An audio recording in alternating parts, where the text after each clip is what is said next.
has been revealing the conscious principles of Hindu economy recently. Specifically, what is not commonly remembered about Vedic civilization is that Shastras meticulously detail economic equity for all citizens, as well as political, medical, and environmental civilizational solutions, in addition to the more commonly known contributions of Hindu civilization, such as spiritual and emotional solutions, including Hindu rituals such as yoga.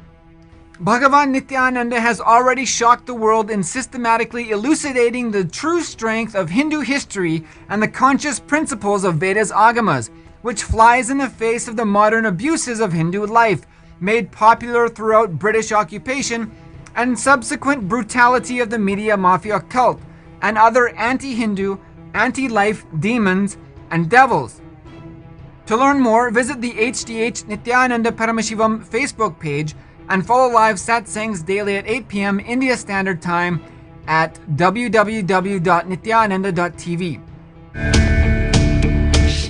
Last week, 28 accused people being held in relation to the April 16th brutal planned lynching of 70-year-old Mahant of Juna Akara, Kalpavriksha Giri Maharaj, and 35-year-old Mahant Sushil Giri Maharaj and devotee Nilesh Telgad in Palghar were released.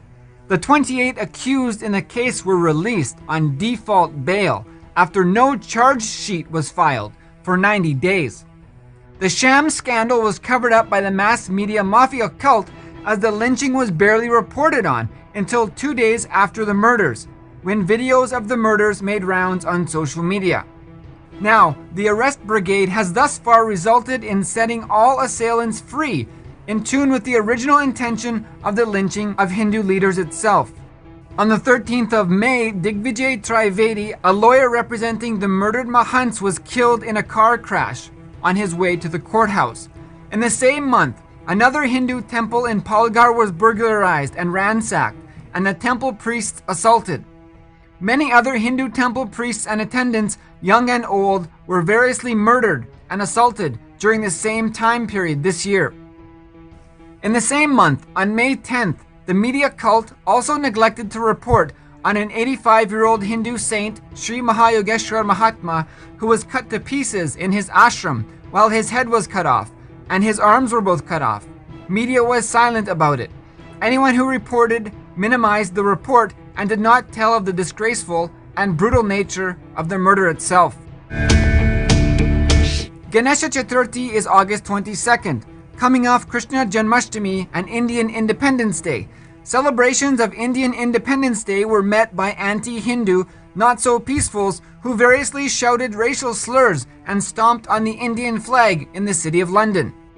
Now, the Delhi Pollution Control Committee is officially advising Hindus not to celebrate Ganesha Chaturthi, or at most, to immerse Lord Ganesha into a bucket at home. Anyway, amidst coronavirus concerns, the gatherings will be avoided this year. However, banning Ganesha Chaturthi became an official state stance in 2015 when the timeless Hindu ritual was banned from the river Yamuna. This despite tons of toxic chemicals from tanneries and other industry pumped into the river every minute, killing the river life and replacing Hindu devotion of more than 10,000 years of Ganesha Chaturthi rituals, ensuring the waters are consistently energized through devotional prayer and the biology of conscious intention. Of course, anywhere near this amount of intelligence is absolutely absent anywhere amongst the anti-Hindu media mafia. And just 2 days back, Bahrain was the source of a viral social media video depicting a woman breaking Ganesha idols. But there's no Hindu Holocaust. There's no target on Hindus. And the Times of India has published a report exposing the premeditated and coordinated attack on Bengaluru last week, where 2 police stations were burned and 60 police officials injured, some of whom cried to their superiors for their life and for permission to use their firearms in self-defense of their lives. The media mafia cult took advantage of the opportunity to suggest that at least next time Hindu temples should be attacked, as a response to popularized Facebook postings. For all healing needs and more for yourself and loved ones, learn to share healing amongst friends and family from tinyurl.com/unclutchinginfo. And if you would like to become part of a global solution for Hindus, visit kailasa.org/global services.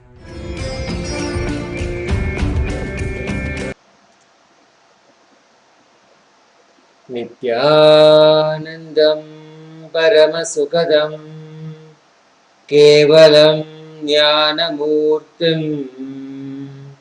Dvandvatitam Gaganasadrisham Tattvamasyadilaksham Ekam Nityam Vimalamachalam Sarvati Sakshibhutam Bhavatitam Trigunarahitam Sadgurum Tam Namami.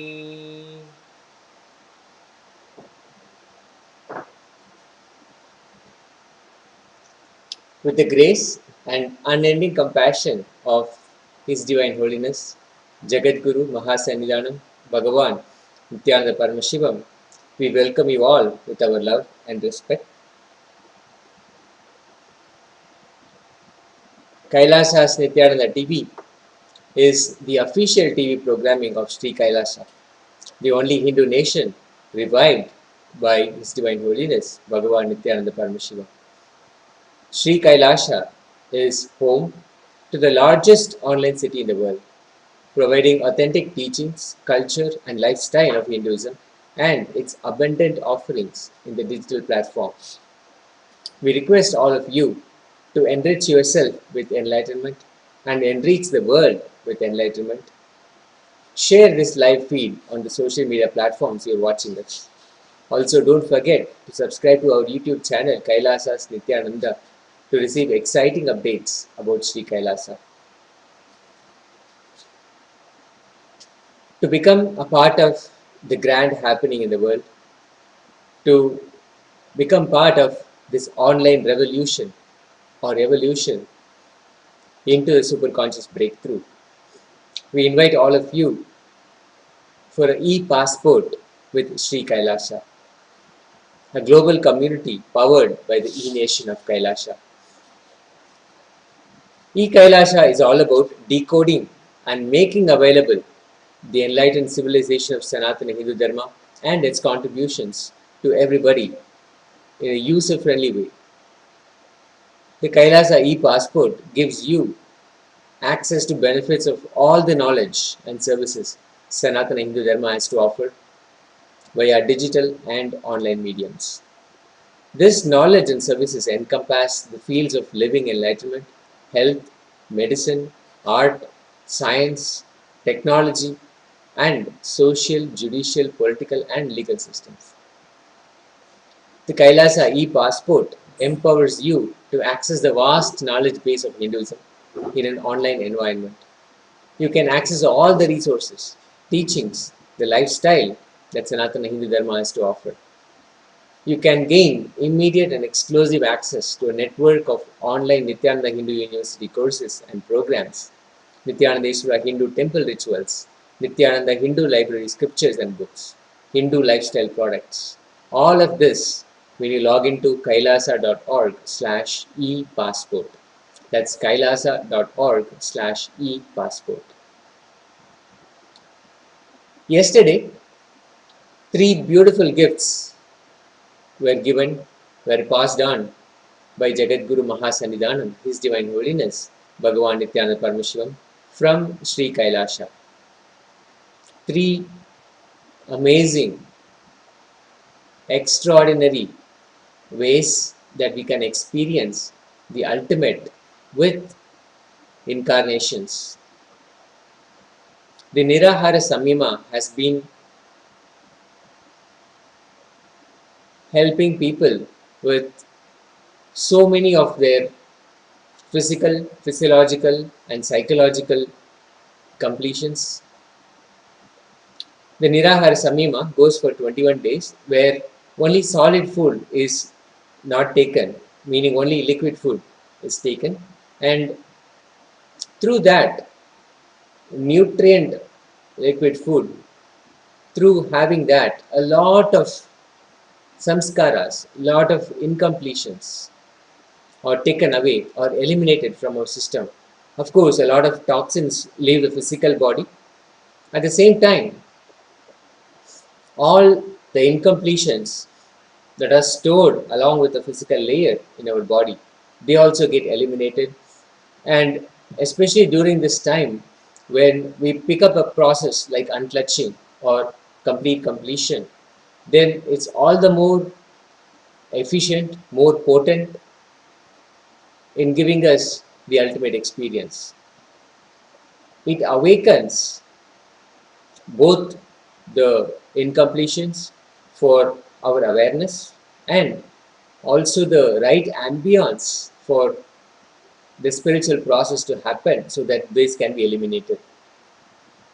Now, yesterday, Swamiji introduced three more dimensions to Nirahara Samyama. There were three new Samyamas that Swamiji introduced.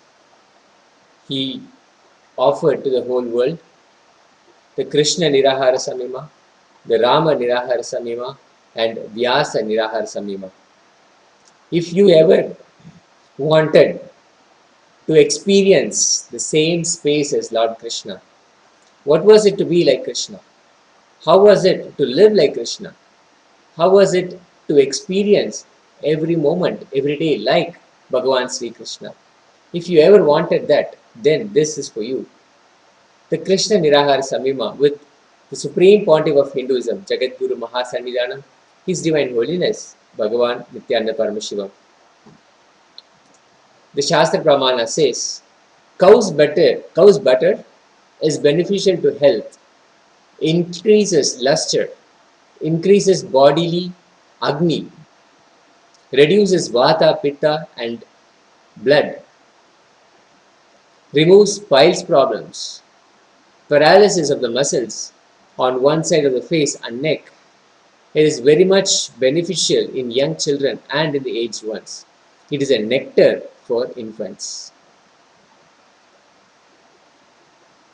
Bhagavan Sri Krishna was on a daily diet while meditating on Paramashiva when he delivered the Bhagavad Gita.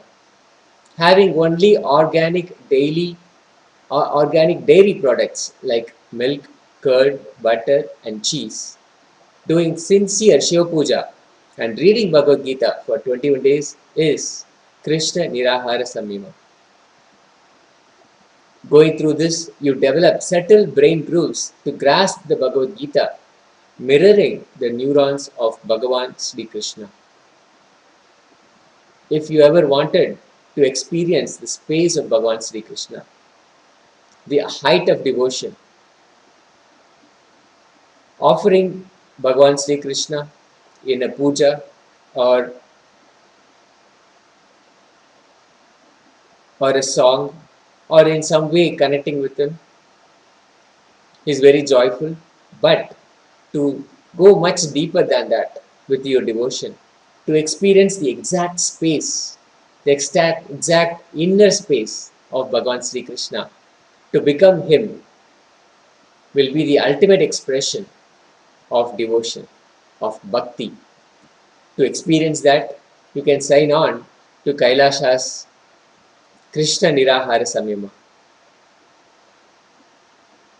This, along with other Nirahara Samyamas, will be available at the beginning of every month. You can sign up for it at befoodfree.org. That's B as in the letter B, foodfree.org. And then the second offering that Swamiji blessed us with was the Rama Nirahara Samyama. The Supreme Pontiff of Hinduism, Jagadguru Mahasannidhanam, His Divine Holiness, Bhagavan Nithyananda Paramashivam, gave the Shastra Pramana also for this. The sages who were knowers of Dharma saluted the noble Rama, offered fruits, roots and flowers available at the hermitage, and with folded palms addressed him. It gives a glimpse into what Sri Ramakrishna, Bhagavan Sri Rama had as his diet. Bhagavan Sri Ramachandra Prabhu was having forest fruit while he was meditating on Paramashiva and received the Upanishad. Having only forest fruit diet, doing sincere Shiva Puja and reading Upanishads for 21 days is Rama Nirahara Samyama. Here you develop subtle brain grooves to grasp the Upanishads mirroring the neurons of Bhagavan Sri Ramachandra Prabhu. The Purushottama, the embodiment of responsibility, simply his presence, his remembrance brings up, inspires all of us to be like him. And now here we have this beautiful opportunity to experience Bhagavan Sri Ramachandra Prabhu like no other. Not offering a puja, not offering any chant, nothing, or a yajna, all of that. This is beyond all of that because you experience the inner space of Bhagavan Sri Ramachandra Prabhu. This is the ultimate expression of devotion, ultimate expression of bhakti. And the third offering was Vyasa Nirahara Samyama. Bhagavan Vyasa, Bhagavan Veda Vyasa, experiencing his space. The Jagat Guru Mahasannidhanam, the Supreme Pontiff of Hinduism, His Divine Holiness Bhagavan Nithyananda Paramashivam, gave the Shastra Pramana for this as well. Time, fire, action, soil, air, mind, knowledge, penance, water, reliving, and nirahara. All of these are means for purification. Bhagavan Veda Vyasa was on a diet of basmati rice grown in Himalayas near Badrikashram, meditating on Paramashiva when he delivered the Brahma Sutra. Having only organic basmati rice grown in Himalayas, doing Trikala Sandhya and Agnihotram for 21 days is Vyasa Nirahara Samyama. By following this, you develop subtle brain grooves to grasp the Brahma Sutra, mirroring the neurons of Bhagavan Vedavyasa. Not only to experience the truth given in the Brahma Sutras, but to live and experience, to become as the inner space of Bhagavan Vedavyasa. Again, an ultimate form of devotion and knowledge. These three were the amazing spiritual gifts that Bhagavan, His Divine Holiness, Nithyananda Paramashivam gave last night for the whole of humanity, for us all to experience the inner space of an incarnation. What will it be to become Bhagavan Sri Ramachandra Prabhu? What will it be to experience the inner space of Bhagavan Sri Krishna? What will it be to intercept, to understand, to imbibe the inner space of Bhagavan Vedavyasa? Now we don't have to wonder anymore.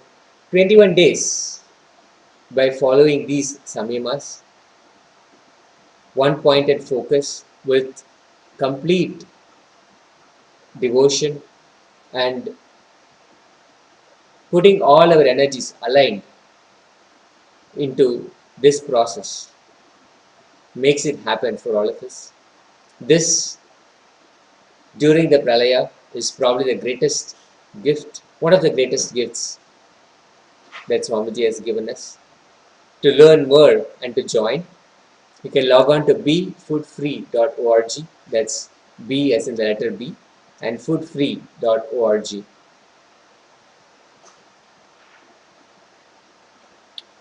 The global Akhanda Nirvikalpa Samadhi Jnana Yajna is in its 99th day. On May 13th, His Divine Holiness Jagadguru Mahasannidhanam Bhagavan Nithyananda Paramashivam started this movement to give the world a superconscious breakthrough and to heal the world from COVID-19. Since then, people from over 50 countries have continuously sit and radiated the space of Paramashiva by participating in the process of unclutching, sitting in Nirvikalpa Samadhi 24 hours a day and 7 days a week. On the 99th day, 222 people sessions from 2 languages and 50 countries contributed to 13,320 minutes for peace as part of this initiative. Free introductory meditation classes are also available and no prior experience is necessary for you to join.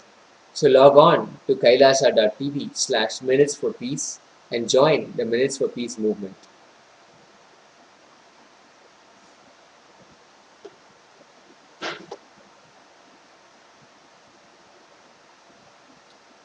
The Paramashivoham's message directly from Sri Kailasa was Jivan Mukti, living enlightenment, is simply establishing your confidence and declaring your conscious integrity and manifesting your conscious will.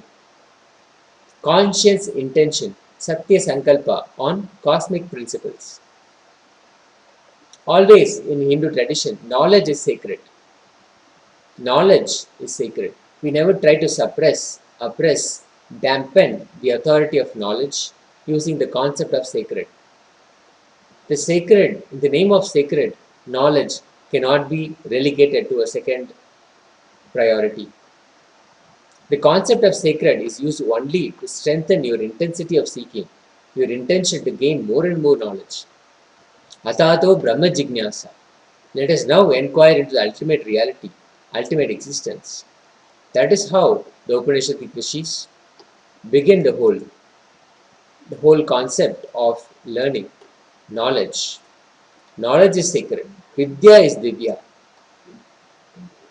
Vidya is Divya. Sa Vidya ya Vimuktaye.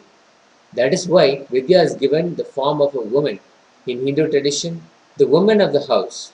Her decision, her will persistence makes the whole family flow in the direction of enlightenment.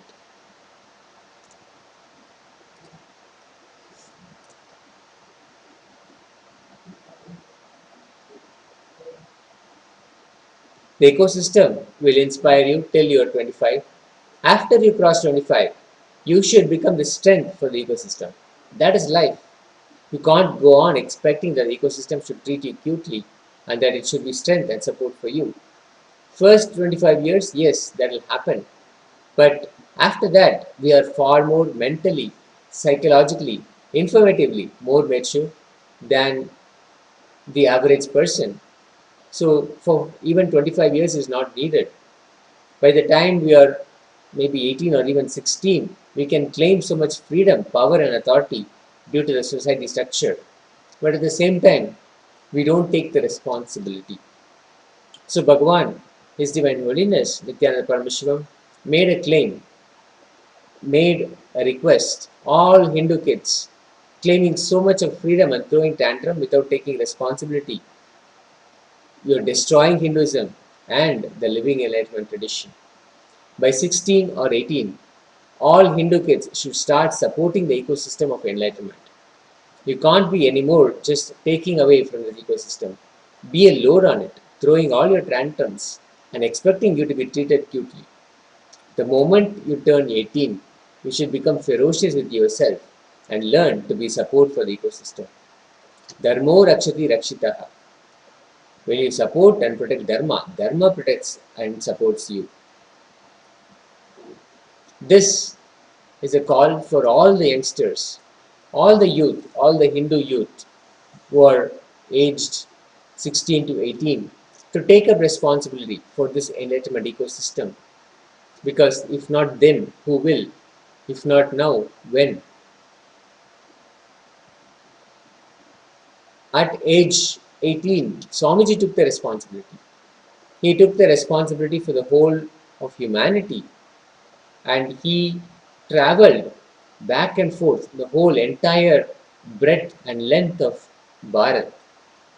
He traveled on foot, taking that responsibility to ensure that the ecosystem that made him possible, made an incarnation possible, is kept alive.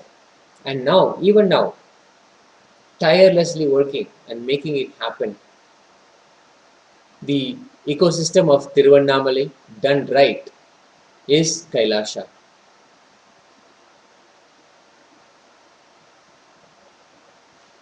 Now, every effort that Swamiji has done, like the economic policy that Swamiji has unveiled, the effort that he has put in, the amount of work he has put in, all of that is so that this becomes a structure a platform, a fundamental for all the other services to be offered.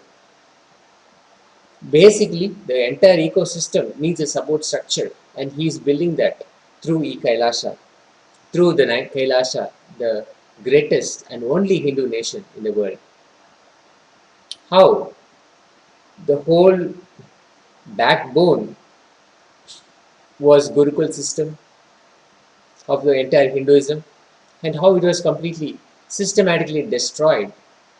Now it has to be built from the ground up, and that's exactly the responsibility that Swamiji has taken upon himself to build KAILASA. The KAILASA nation becomes the backbone of Hinduism. Anything and everything supported, revived. And Swamiji was very clear, he is not a reformist and he is a revivalist. Reviving all the older traditions, the ancient traditions, ensuring that they are not lost.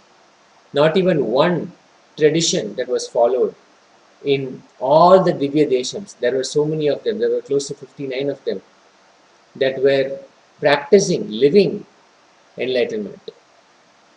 But now they are reduced. In fact, not even reduced, they are not even available, they are not even, they are actually extinct. The Hindu state has become extinct. It's no more.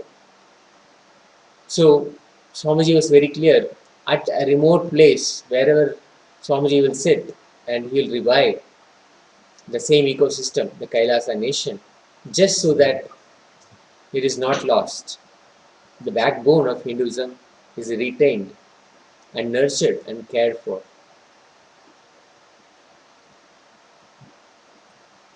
The Hindu civilization is focused on Jivan Mukti, enlightenment, moksha, whatever tradition that may be. It focuses on enlightenment, Jivan Mukti. Basically, the whole ecosystem, the civilization is focused on enlightenment. People who keep this knowledge of enlightenment and teach are paid, sponsored at multiple levels, paid regularly and sponsored for specific events and supported through grants and donations. And the people who maintain the social integrity by providing protection from the external, destructive, invading forces or internally revolting forces, the Kshatriyas, are paid and given the awards and rewards. The knowledge keepers who keep the integrity and efficacy of the knowledge are the Brahmanas. Those who give protection from external invasions and internal revolts and keep the living enlightenment, Jivan Mukti lifestyle, the Kshatriyas, get paid and are given awards and rewards when they demonstrate the valor of protecting the Dharma. Vaishyas are supported with knowledge, encouraged with infrastructure and market, given protection for their wealth by the state, and in turn, for all these services from the state to the Vaishyas, they pay tax to the state. Shudras are empowered with land and all the equipment needed to grow grains or everything needed for the sustenance of life. They are paid, supported with all their needs. It is an amazing, unique, very organized, legitimate civilization ecosystem, beautifully living together, self-sustained civilization. From the pre-Bronzean age, the only civilization still alive, of course in a very critical stage, beaten and broken, having lost all confidence in themselves, but somehow is still alive, is the Hindu tradition.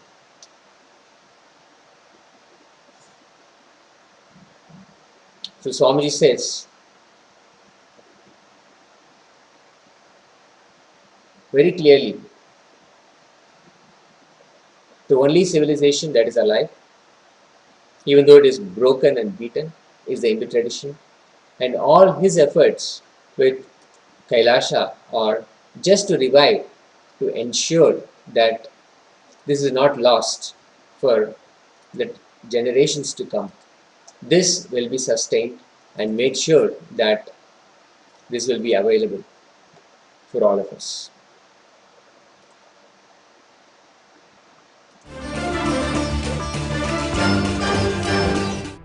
What is happening as on now on planet Earth is pralaya. It is not physical deluge as it used to happen earlier. It is not flood of water like tsunami or huge waves from ocean and ocean entering into the land. It is not flood of water, it is flood of consciousness. Due to huge consciousness entering, because of the time for superconscious breakthrough, this conscious flood, all the delusion-based systems are just going to melt down. Human beings can't handle life without delusions, lies, false promises, hopes, false insecurities, false identities. But now, because the delusion is melting down, many of our false hopes are melting down. Many of our false security feeling is melting down. Many of the social contracts between us and the society, us and the nation, us and the world, is all melting down. When all our lies are forcibly removed from us, all our falsehoods, hopes, and false hopes, dreams are forcibly removed from us, when we are really made to see everything around us is melting down, we feel like really our self is melting down. That is what is pandemic fatigue. It is not just at the physical level. Many people are seeing it in front of their eyes, that everything is just melting down. Usually the world changes maybe in 50 years. People around 60 to 70 years think 50 years back, world was like that. Now it's like this. But now, this time, whatever changes happen in 50 years, good, bad, right, wrong, is happening in 50 days. Multiple things we thought as eternal is just melting down. The pandemic, Corona, COVID-19 itself is not going to kill many people, but the pandemic fatigue is going to destroy many people's life. It will be much worse than death. Destruction is much worse than death. Half of humanity's life has started getting affected. Whole humanity's lifestyle is going to be affected. The after effects of Corona COVID-19 is going to be too much. What is happening now is pralaya. The number of people COVID-19 is going to kill may be a less number, but the kind of people it's going to take away from us is going to be too much.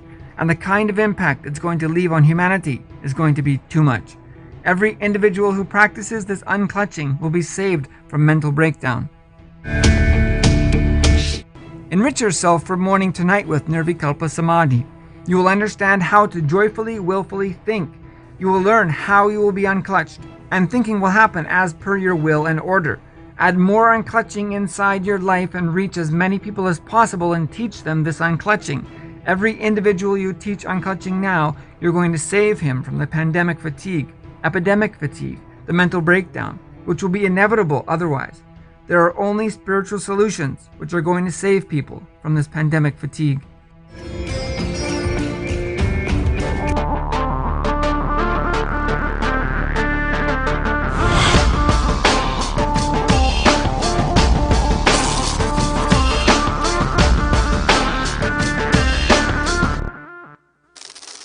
The brain is the organ which controls our whole physical being. Once our brain has been imbalanced, it will then transmit that imbalance throughout the whole body.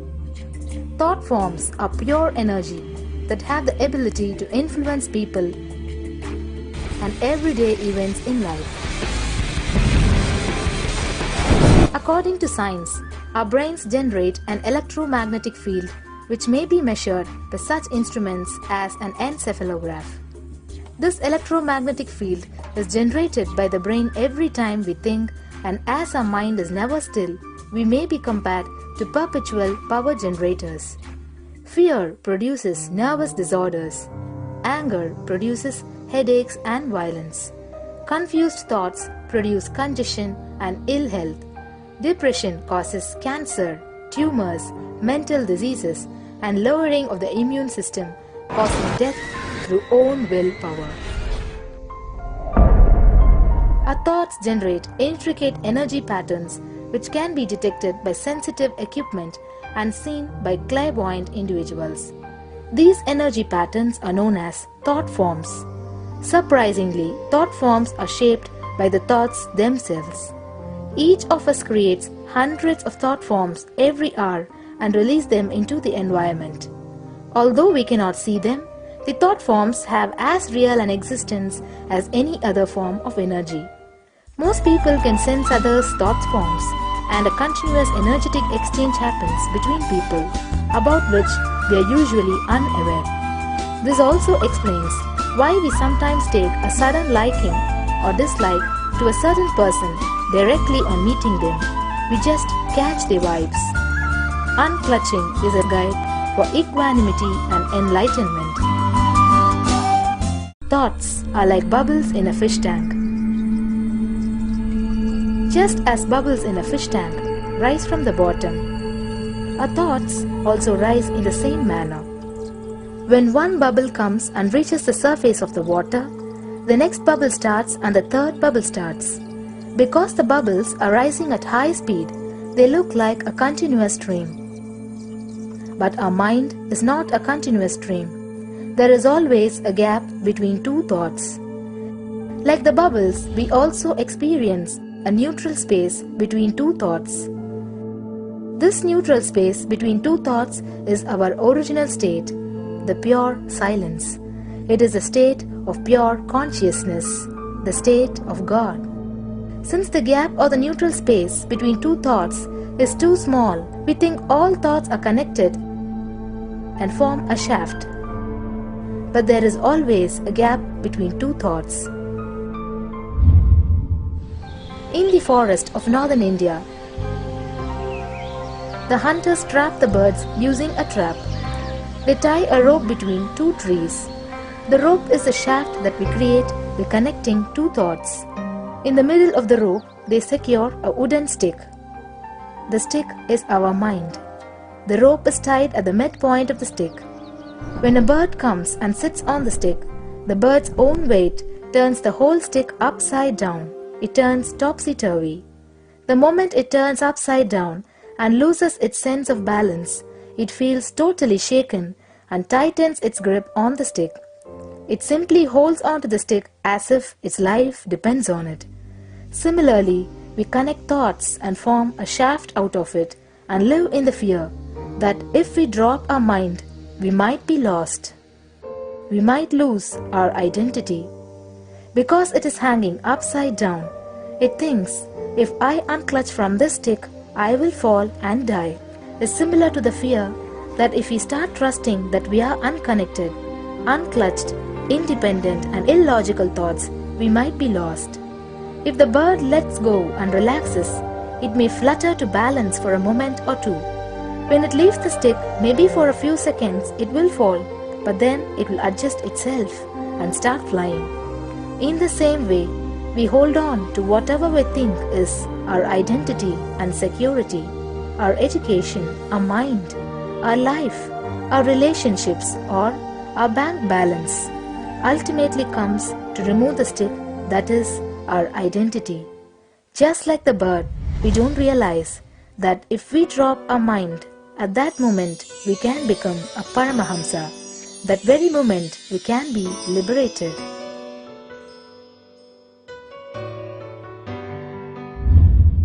In Mundaka Upanishad, there is a story which explains, there is a huge tall tree, and in the tallest branch of the tree, there is a golden bird sitting unclutched from everything in bliss, like Dakshinamurti. In the lower level branch, there is a small bird which jumps from here and there to various branches eating fruits. When it eats a bitter fruit, it feels bad. Whenever she eats the bitter fruit, she sees the bird which is looking above, silently, like Dakshinamurti, and feels, why I should not be like that bird.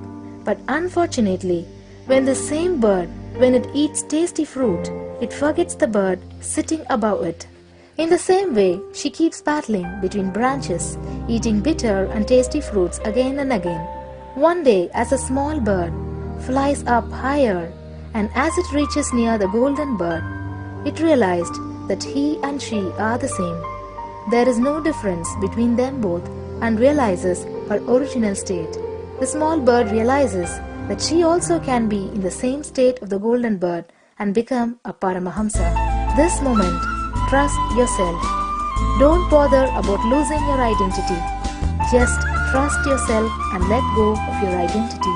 You will immediately become a Paramahamsa and be liberated. All you need to do is to trust that you're unclutched. Dropping the conclusions you can't be transformed is unclutching.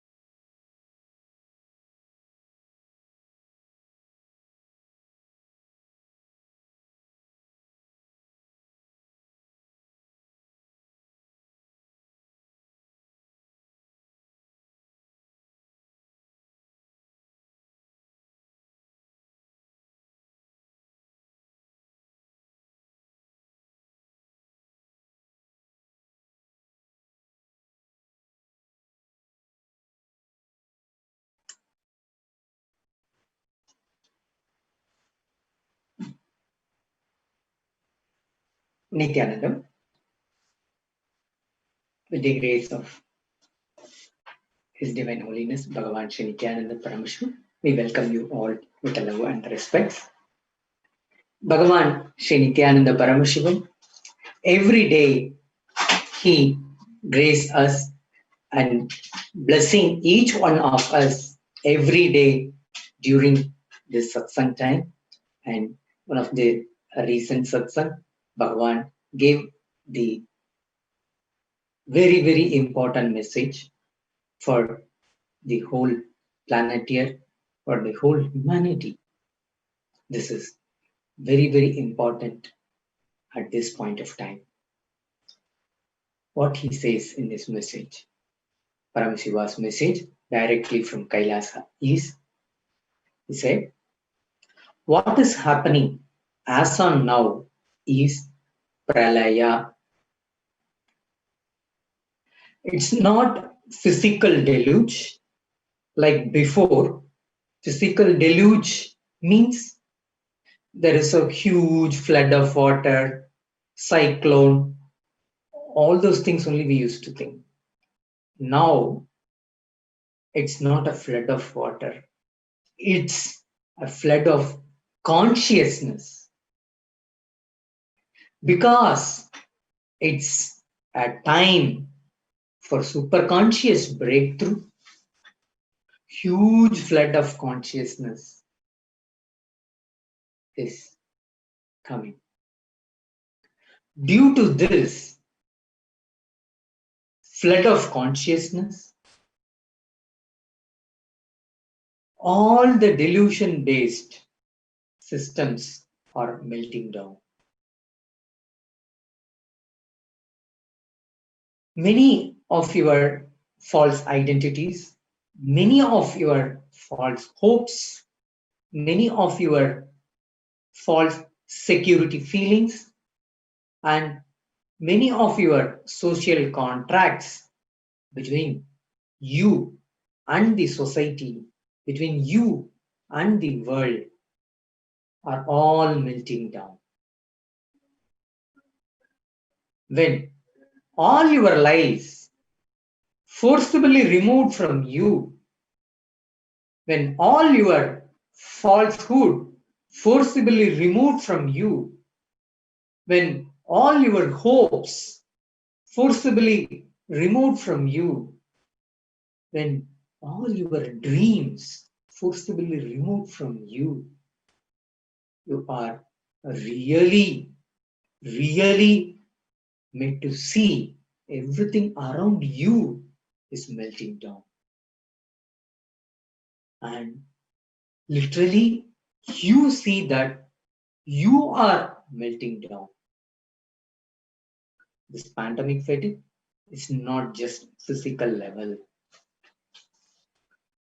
This pandemic fatigue is not at all the physical level. Swamiji is insisting on this point. Now, the humanity is literally facing this pralaya. In this, the huge flood of consciousness is happening. There are multiple things which you really thought it is eternal. We may be thinking that that is permanent, so nothing is going to happen even for your physical body or your physical properties and belongings. So you may be thinking that it is permanent and it is eternal. Now, all those things, whatever the delusion-based things, all are melting down. So because of this, the human beings are going to face the pandemic fatigue and the mental depression. The mental breakdown will happen.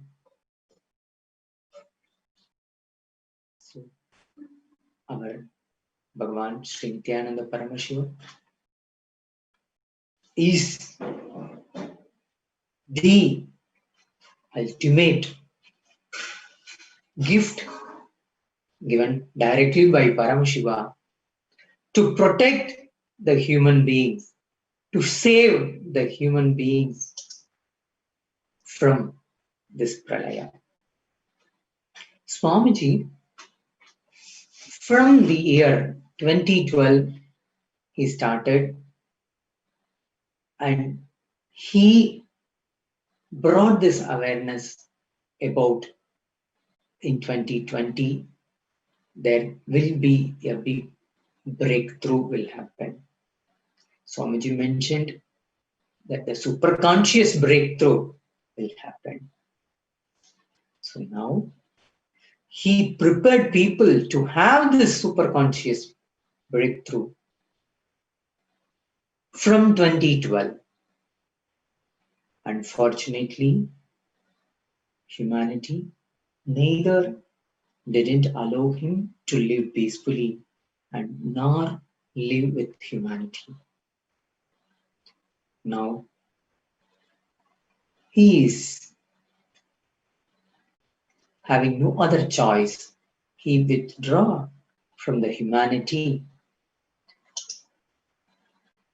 and in spite of that, he is telling, I am absolutely committed to the humanity.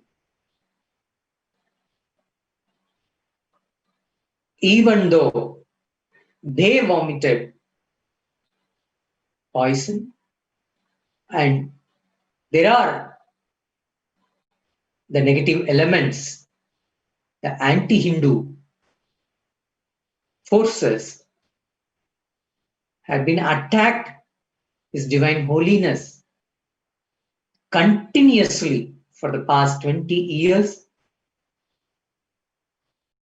Somehow they want to eliminate him.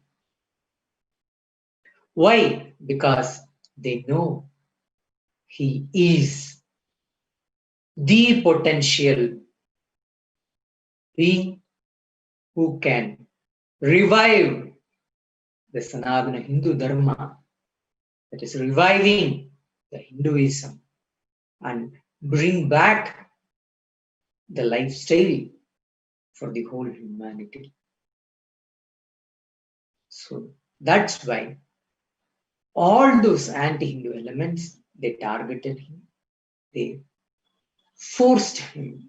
There are multiple number of times assassination attempts done against him, that we personally traveled with him, sannyasis.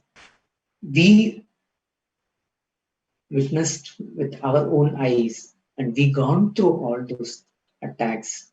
With that experience we are saying, still now he is surviving, means it is only the grace of Paramashiva and it is Kala Bhairava's protection. Now Bhagavan Nithyananda Paramashivam is alive and he is available for each one of us, and he is continuously dedicating his whole life, pouring his whole blood and sweat and time, energy, intelligence to protect all of us, to protect the human beings. Still he is telling, he is absolutely committed to the humanity in protecting people from this pralaya. This pralaya, now Swamiji is very, very clear. Anyone who recognizes His Divine Holiness as Paramashiva, he said, I am here to save and protect them from the great pralaya and give them the superconscious breakthrough.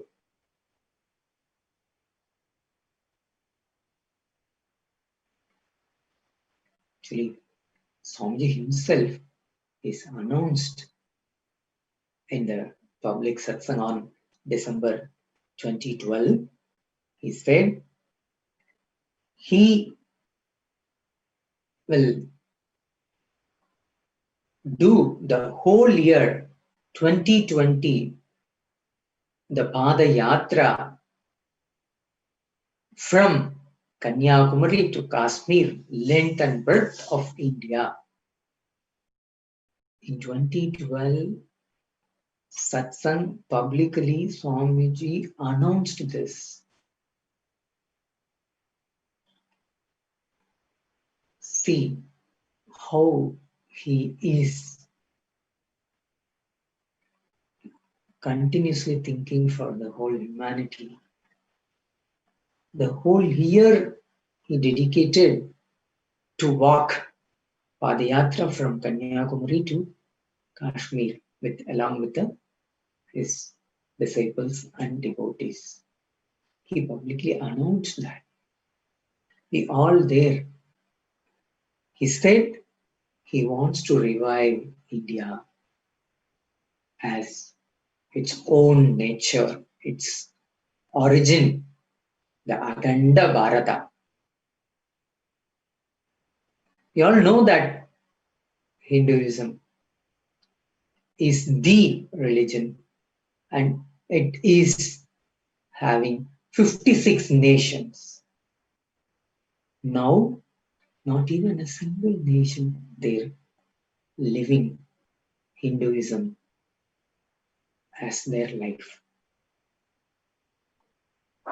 Swamiji, he announced in the 2012 satsang saying he will do Padayatra from Kanyakumari and then to each and every places he will walk and enrich the people.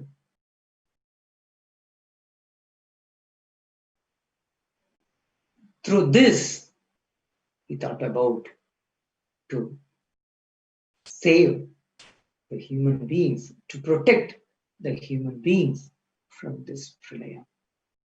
It is unfortunate thing that now he is not even allowed to do Padayatra. It is different. He is not able to be with the humanity. It is only because of this, the continuous attacks against our Swamiji had been done by this anti-Hindu forces. So Paramashiva,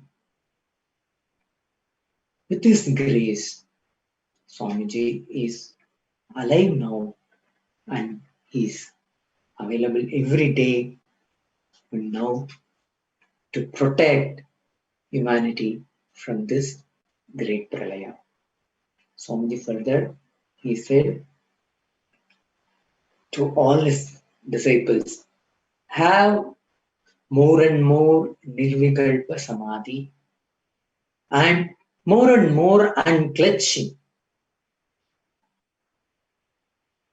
Swamiji from the year 2003 till 2010, his message will be completely focused on this only thing, that is the state of Paramashiva, giving the state of Paramashiva to the whole humanity by the one important technique is unclutching. This unclutching, the word, it is coined by Bhagavan Nithyananda Paramashivam. It is not in the dictionary anywhere. First time it's a direct gift from Bhagavan to all the human beings.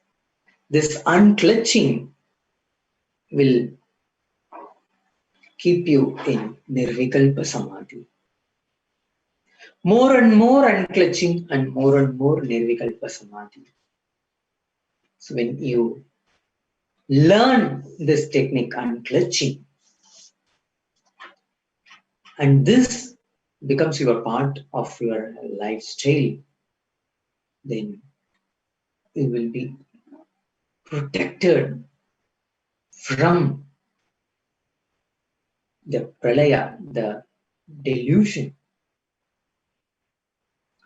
The delusion means it is all the delusion things are now going to melting down. It is the mental breakdown is going to happen. During this time, the only astra, that is the technique to save you, is to come out from the delusion, is the technique. Bhagavan blessed us with it, is unclutching. This always I had seen him even in our Sangha. We went through lots of ups and downs in our life. As a mission, we all know that Swamiji had been continuously persecuted by this anti-Hindu elements. During all these times, Swamiji survived, withstood, and then he proved that he is the embodiment, he is the incarnation of Paramashivoham. He's not been touched by any of this destruction or any of these attacks. He used this unclutching, is the technique, astra. Swamiji always 24/7 is in the state of unclutching. We all know that incarnation doesn't have any mind. There is always no mind state for them. So Swamiji used to tell this. So in every other time or at any other situation, you be in unclutching state will definitely protect you and will save you. So Swamiji instructed all our disciples to enrich more and more people about unclutching. As many number as possible. Teach this unclutching to the people. Even if you teach one person this unclutching technique, means you are saving one life during this prayer. So Swamiji keeps telling, you are going to save them from the pandemic fatigue. That is the mental breakdown. This pandemic itself is not going to kill many people. Swamiji said, this COVID-19 directly, the number of people going to kill is less number. But the kind of impact create on the human beings, it is too much. Swamiji said, because of this corona, the number of people going to be killed may be less, but the whole humanity lifestyle is getting affected. The whole human beings livelihood is getting affected. You can see the after, that is post corona, after this COVID-19, all can literally see that the people, there are n number of people is going to face this pandemic fatigue, which leads to the mental breakdown and then collapse into depression. And at that particular point of time, they need help and support for their survival. That's why Swamiji is telling, help every individual to unclutch. Whoever practices unclutching will be saved. So enrich as many number as possible to unclutching. Swamiji himself gave us the instruction. Let's focus on this. Let's reach out to 100 million people to educate them unclutching. Through this, we'll stop people having mental breakdown, collapse in depression, and pandemic fatigue. And Swamiji is here to give them the superconscious breakthrough to all of us. And this is a time to have this as a gift from Bhagavan Nithyananda Paramashivam, to have the superconscious breakthrough and bring back our enlightened civilization to the whole planet Earth. So Swamiji keeps on sincerely telling, and then he gave the direct instruction to enrich as many as possible to teach unclutching to them. In our website, there is a link to get the details about unclutching technique. The unclutching is the ultimate technique, and it is very, very simple to live. You can learn, and then you can also subscribe to our YouTube channels, and you can communicate with us, and we are here for all the support to be providing to you. So, as Bhagavan Nithyananda Paramashivam instructed, the disciples started this enriching activity. So, Swamiji gave the other techniques, practicing unclutching, and then oneness, this feeling, connection with the divine.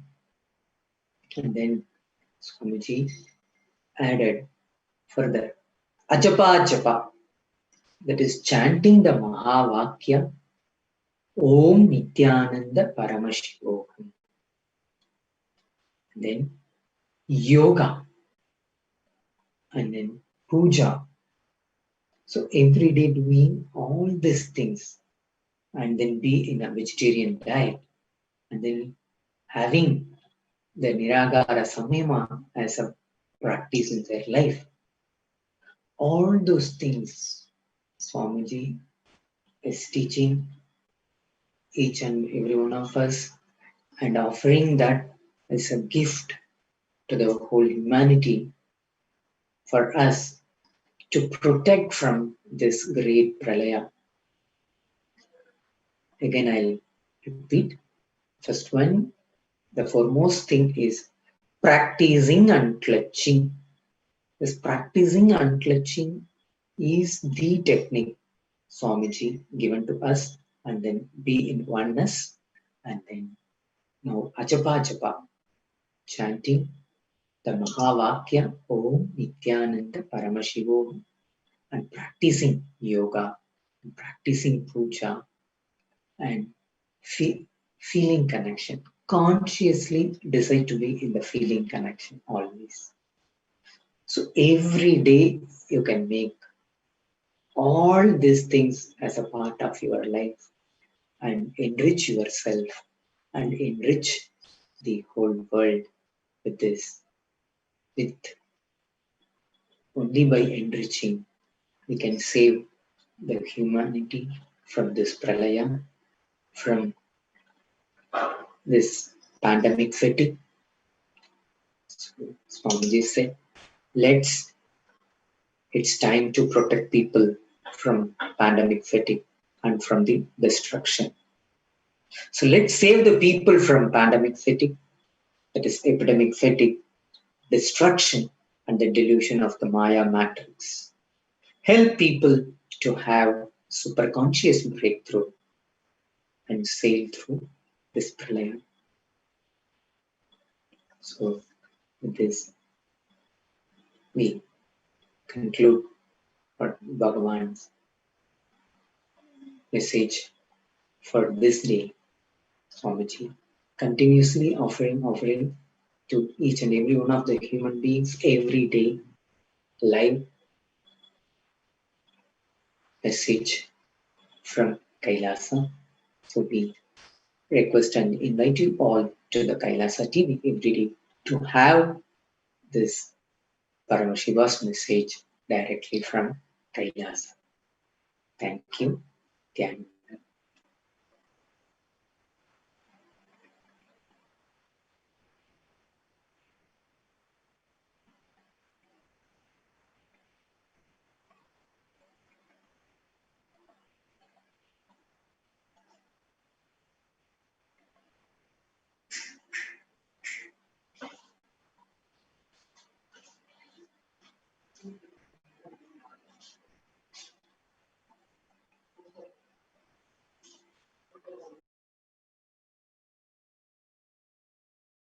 Were met by anti-Hindu, not-so-peacefuls who variously shouted racial slurs and stomped on the Indian flag in the City of London.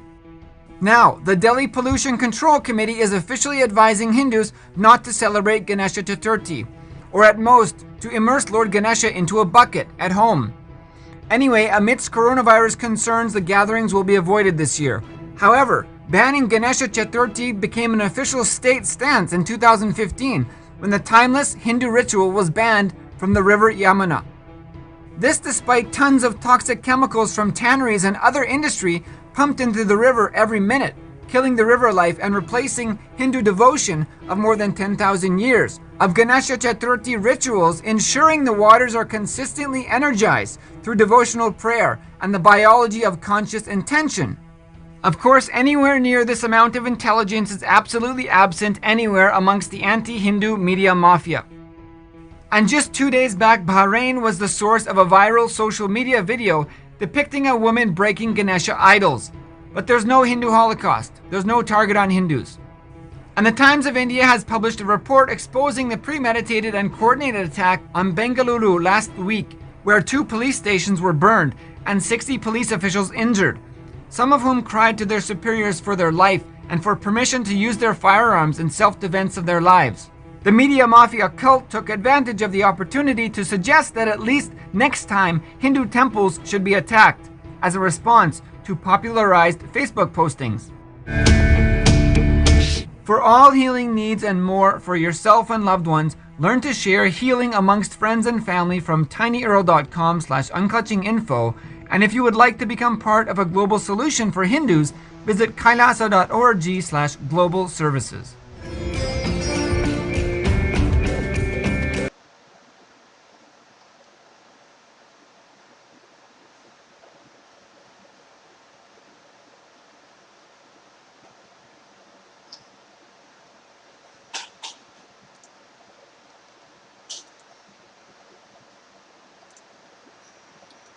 For the economy of Sri Kailasa, the underlying principle that had to be developed is from the only civilization still alive, not dead from the pre-Bronze age, the Hindu civilization, the Varnashrama Dharma.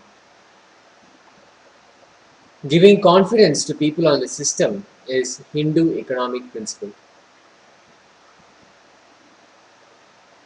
For example, if a Brahmin does Agnihotra every day, teaches Vedas to the kids, not only he is given a regular salary by the king, all the punya he acquires, the merit he acquires by these sacred actions, he not only gets Kailasa after death, he can encash his punya even as a usable currency like grains, precious gems, precious metals, and other items needed to run his life.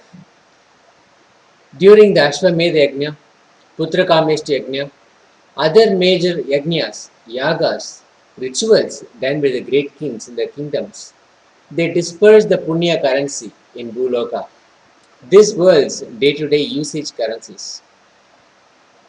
This principle is going to be a very important principle in KAILASA economy. And Swamiji says he is going to revive this principle.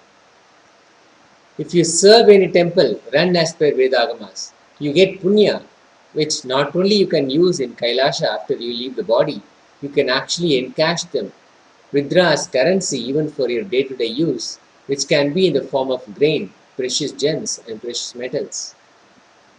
This is the fundamental policy with which the Kailasa economic strategy and policies are getting evolved.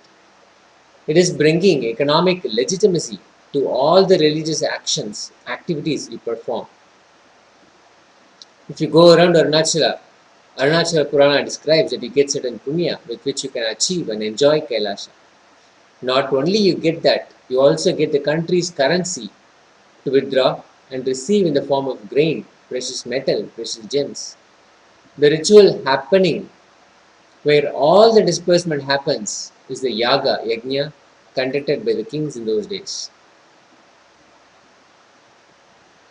This was the living economy of Hindu tradition, Hindu samsthanas and Hindu kingdoms. And this is exactly the economy that Jagat Guru Mahasannidhanam, His Divine Holiness, Bhagavan Nithyananda Paramashivam, is reviving in the nation of Sri Kailasa.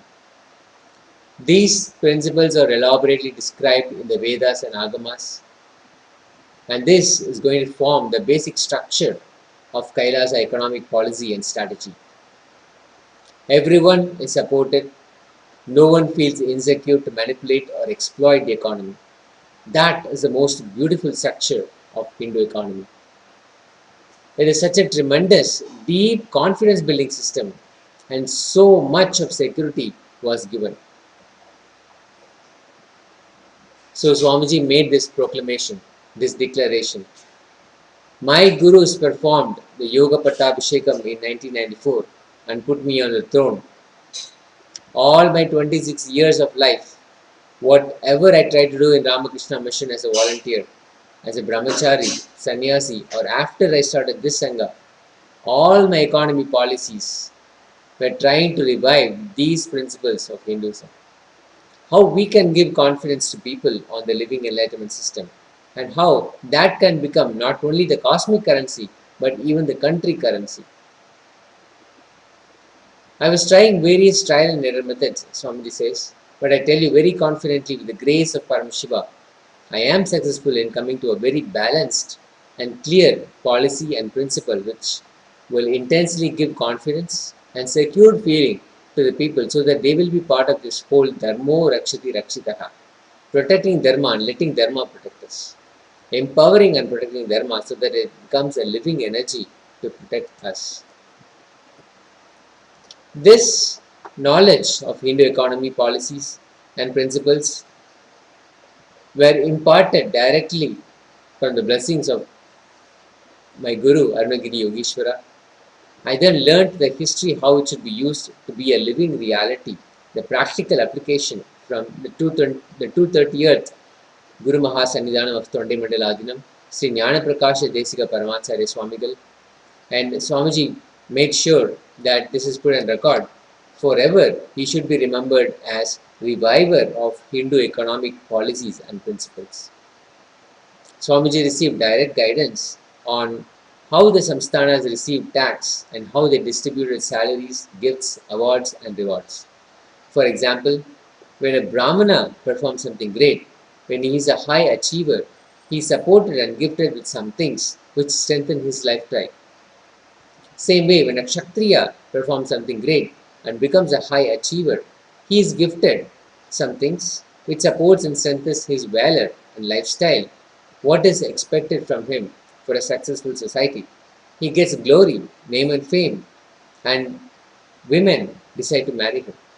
He is glorified in such a way that the society is so enamored by his glory and valor. Same way a Vaishya, when he achieves something, the glorification done is different. The glorification done to him supports him in his profession to achieve more success. A great, amazing, beautiful society was kept alive with the principle of enlightenment.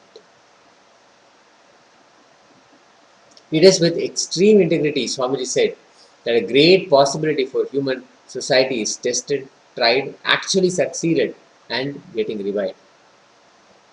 Swamiji is also very clear. I am not a reformer, I am a reviver. In Hindu tradition, there are two layers in the economic principle. One is the currency.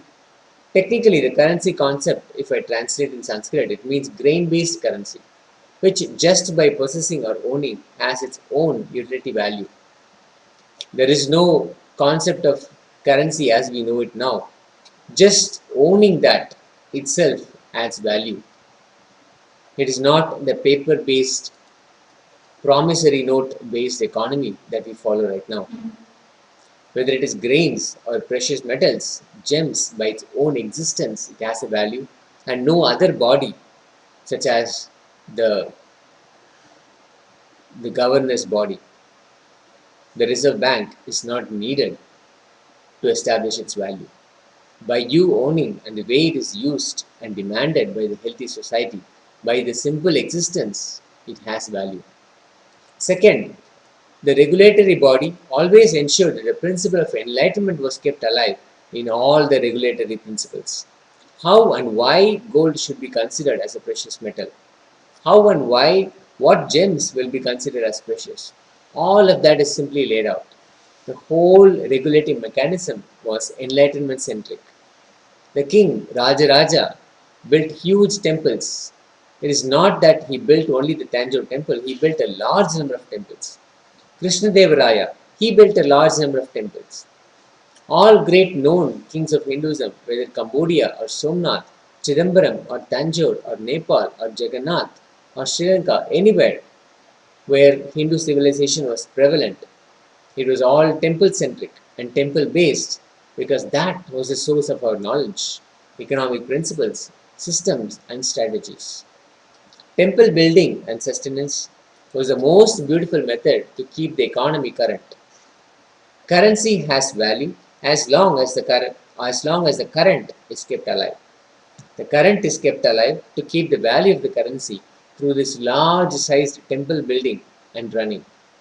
The concept of common debt is the story of Venkateshwara borrowing money from Kubera for his marriage and still repaying the loan. It is most beautiful if you understand the story. You will understand the concept of common debt. You will understand how beautifully, dharmically, the modern day concept of common debt is expressed in this story of Venkateshwara. The glory of the temple of the capital of Hindu kingdoms was actually the way they attracted citizens from all over the world and the way they kept their citizens integrated, inspired, and motivated to the kingdom. Now, Lord Venkateshwara, he has Devi Meenakshi, Devi Mahalakshmi in his own heart, by his side all times. And she is the embodiment of wealth and abundance. And he can obviously settle any debt by very simple means, but he is keeping the debt alive just to ensure that the currency is kept alive, just to ensure the economy is kept alive, the economy is kept current, the flow happens so beautifully. Just that simple story, history, depicts how the basis of Hindu economy is all about keeping it current, keeping the currency flowing. Amazing spiritual enlightenment based patriotism, enlightenment based economy, enlightenment based nationalism, enlightenment based integrity, all of that. Even when you have mood swings, confusions about your individual lifestyle and your individual balance sheet, it is not giving you confidence about life if your understanding about the common goal about the concept of the civilization. If that is alive, you will not become a traitor. You will continue to be integrated and raise and fit yourself, discovering yourself and discovering how to fit yourself into the society. Both discovering yourself and discovering how you fit into the society. All these form the most beautiful principle of Hindu economic policies. This is the principle on which Hindu education and policy making happened, on which Hindu politics, administration, judiciary, economic principles and strategies were evolved and kept alive. Hindu currency was kept current, alive through this mechanism. This mechanism used to be stirring to keep the Hindu currency current. Like how the economy releases these packages. The post-corona period, every government is trying to revive its economy through various plans, policies, grants. Every year, the Hindu kingdoms used to conduct the rituals, festivals to trigger and revive the economy, to keep its currency current. Sometimes people are made to build, support the common pool, and sometimes the pool is taken out and shared with the people. But it was all done in a very dharmic way to keep the signs of living enlightenment. Whether you are taxed or given grants, everything was based on Jivan Mukti. Moksha based Artha, Moksha centric Artha. Moksha is kept as a top priority, whether in Dharma, Artha, or Kama. Just because there were failures, there were wars, failures in wars, we lost land due to traitors, doesn't mean our principles are wrong. It is like how a few fools are thinking that if you just involved in voting alone during the election period, you can maintain the Hindu civilization, maintain the Hindu form of politics, the Hindu system of governance. No.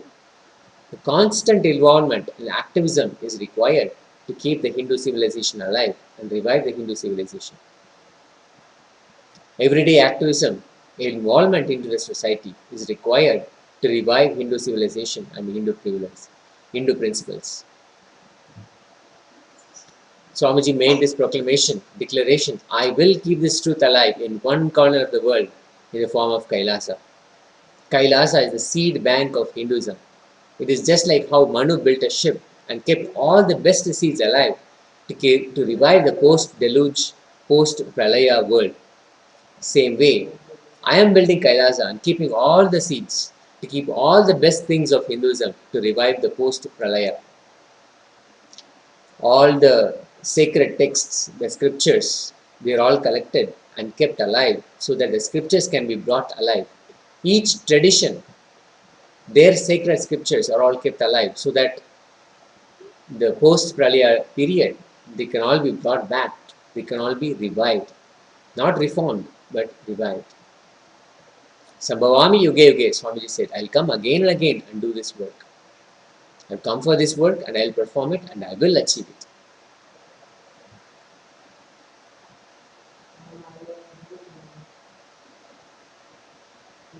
In the known world, most organized, most ancient, the most continuous civilization was Hindu civilization.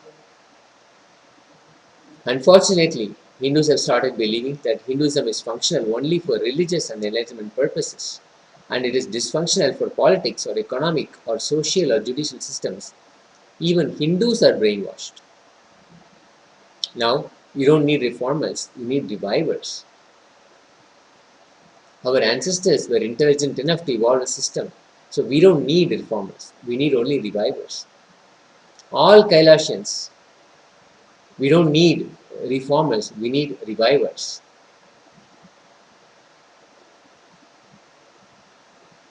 We are strong enough, powerful enough principally. The principles of Hinduism only need to be revived. It does not need to be reformed.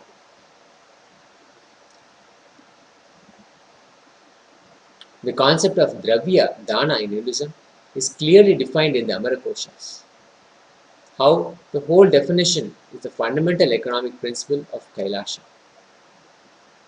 All of that is being beautifully revived by Swamiji in the form of Kailasa.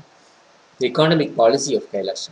And he has promised that on Ganesha Chaturthi, which is on August 22nd this year, all of this will be brought to existence, will be brought to the world and opened and kept alive and kept current. It is now time for us to sit in Upanishad with Jagadguru Mahasannidhanam, Bhagavan Nithyananda Paramashivam. Enrich yourself with enlightenment and enrich the world with enlightenment. Spread this message, share this satsang on all the social media platforms you're watching us. Subscribe to our YouTube channel KAILASA's Nithyananda and receive exciting updates about Sri KAILASA. Let's make a conscious decision to be in the space of deep listening with simple integrity that we are here, open and available to receive the revelations of Paramashiva. Let us sit in Vajrasana as much as possible. Let us sit in Padmasana rather as much as possible, as much as our body is willing to bend today at this moment. Sitting in Padmasana alone gives us the strength to imbibe the cosmic revelations from Paramashiva delivered by Jagadguru Mahasannidhanam, His Divine Holiness, Bhagavan Nithyananda Paramashivam. Let us chant the Mahavakya and become available and become ready to receive Paramashiva's revelations. Om Nithyananda Paramashivoham. Om Nithyananda Paramashivoham.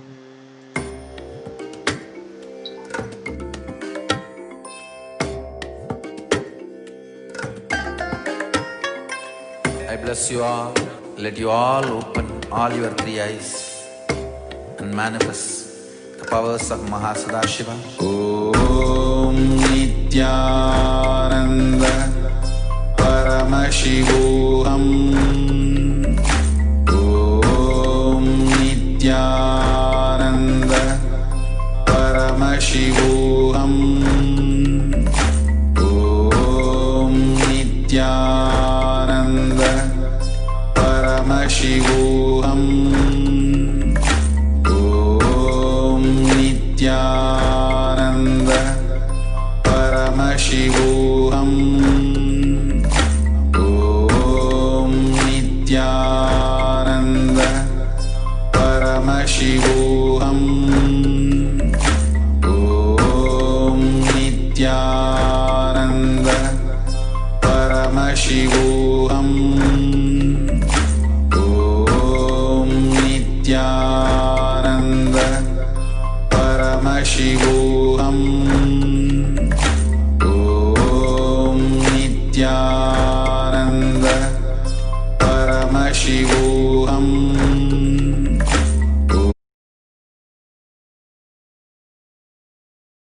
Ishvara Paramashiva Samarambam Nithyanandeshwari Parashakti Madhyamam Asmadacharya Paryantam Vande Guru Paramparam.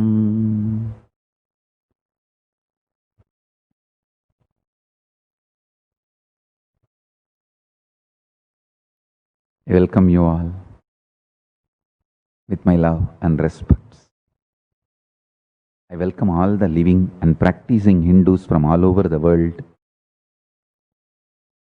I welcome all the Sarvanyapita Kartas, Yajamans, Manifestors, Sarvaparityagis, Shrimahans, Mahans, Kotari, Tanidar, visitors, viewers, Kayakalpa Yoga participants, Kailasas, ministers, ambassadors, diplomats, consulate generals, and citizens and supporters. Paramashiva Ganas, Paramashivoham Season 10 participants. I welcome all of you with my love and respects.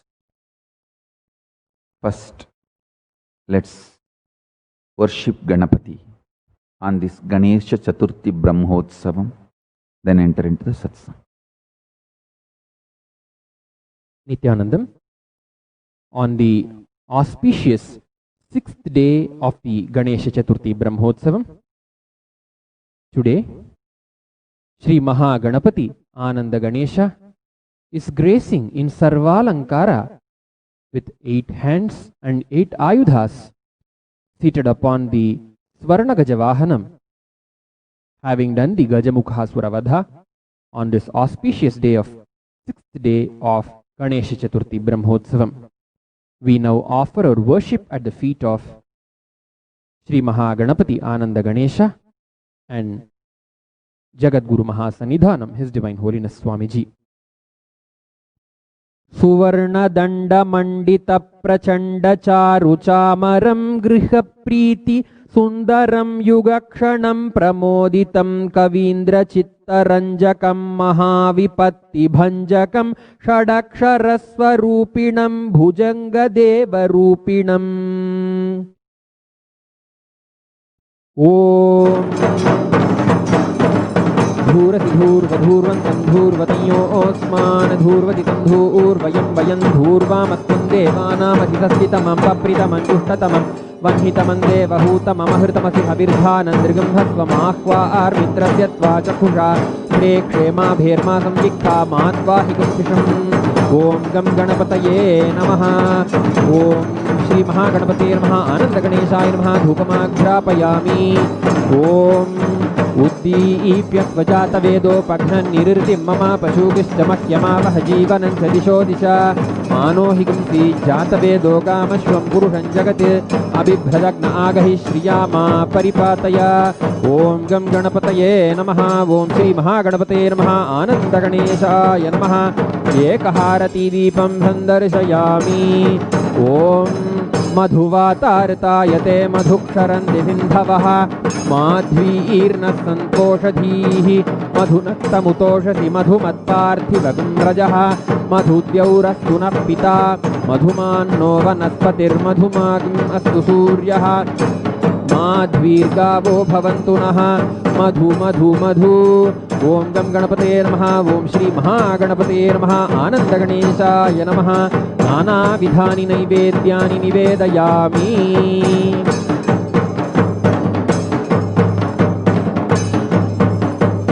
Om Sarvasyaptyai Sarvasya Jityai Sarvameva Tena Apnoti Sarvam Jayati. Om Ekadantaya Vidmahe Vakratundaya Dhimahi Tanno Danti Prachodayat. Om Tatpurushaya Vidmahe Vakratundaya Dhimahi Tanno Danti Prachodayat. Om Gam Ganapataye Namaha. Om Shri Mahaganapate Namaha Ananda Ganeshaya Namaha. Sarvadeva Devi Swarupaya Bhagavate Shri Nithyananda Paramashivaya Namaha. Sarvopachara Pujarthe Sarvaparadhaksamapanarthe Samastamangala Praptyarthe Ananda Karpura Nirajanam Sandarshayami. Gajananam Bhutaganadhisevitam Kapitthajambu Phalasara Bhakshitam Umasutam Shoka Vinashakaranam Namami Vigneshwara Pada Pankajam.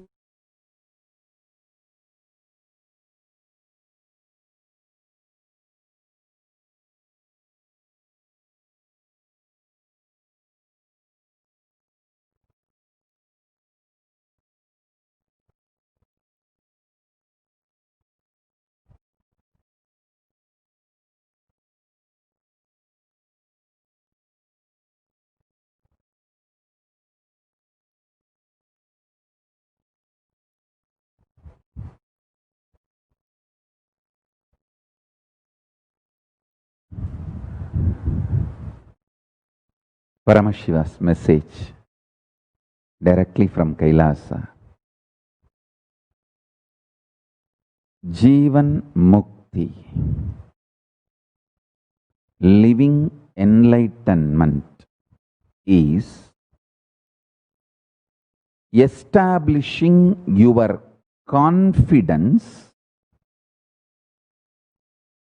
and declaring your conscious integrity and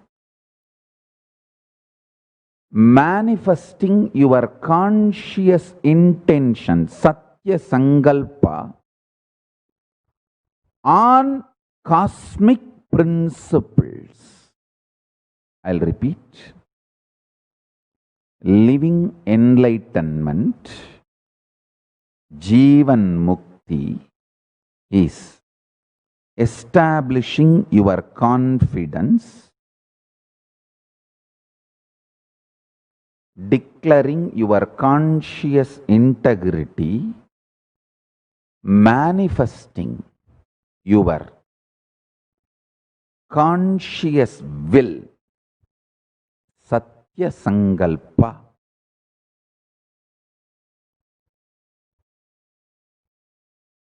on the cosmic principles.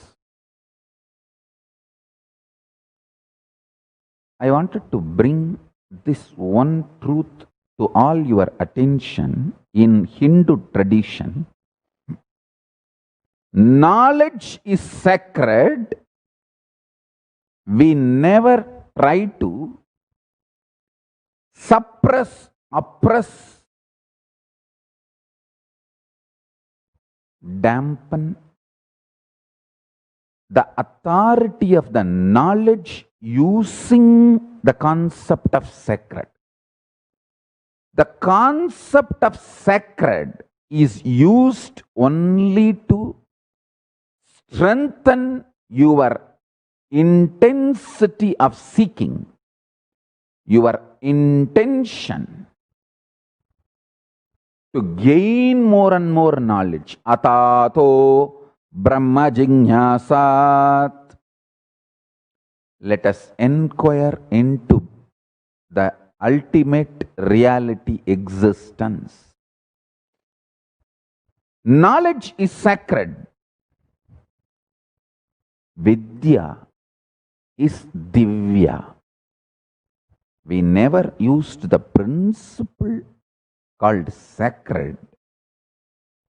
to suppress, oppress exploration of knowledge. That is the beauty of the Vedic tradition. That is why we are so open for upgrading, amending, evolving ourselves. It's a living civilization. It was, it is, it will be. Sa vidya ya vimuktaye. That is why Vidya is given the form of woman in Hindu tradition, because the woman of the house, her decisions, her will persistence makes the whole family flow in the direction of enlightenment. I tell you, I have seen how silently, passively, non-aggressive way, with tremendous will, persistence and patience, my own mother led the whole family towards the direction of enlightenment, just because she is from that heritage. I don't think she even consciously planned. Just because she inherited the heritage, by keeping that heritage alive very passively. I tell you, I have never seen my mother shouting or fighting, screaming with my grandmother, means her mother-in-law, or my father, her husband, or anybody in the family. Please understand.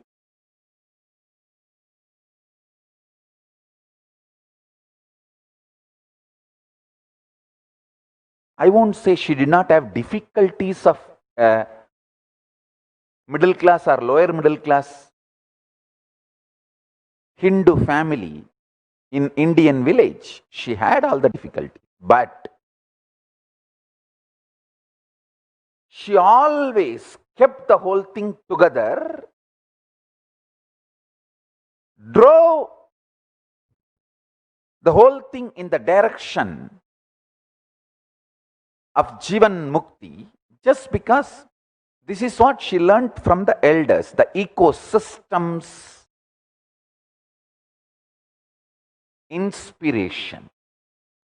See, till you are 25, ecosystem will inspire you. After you cross 25, you should become the strength for the ecosystem. That is the life. You can't go on expect that ecosystem should treat you cutely and that should support you and be a strength for you. No. Initially, it's okay. First 25 years. And in the modern day, I'll tell you, you are far more mentally, psychologically, informatively matured than Hindu village kid. So you don't need 25 years. I think by the time you are 18, or I'll say even in the modern day 16, you claim so much of freedom and power and authority due to the society structure, but you don't take the responsibility. I want to tell you, all Hindu kids claiming too much of freedom and throwing tantrum without taking the responsibility, you are destroying Hinduism and living Enlightenment tradition.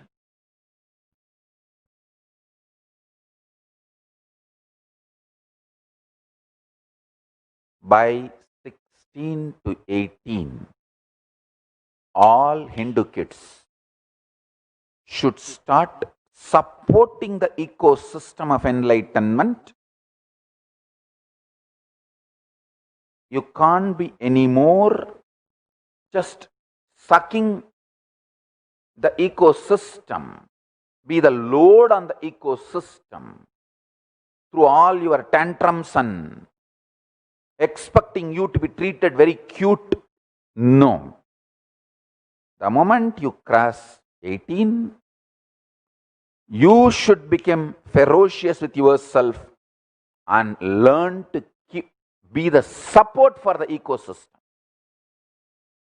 I tell you, dharmo rakshati rakshitaha. When you support dharma, dharma supports you.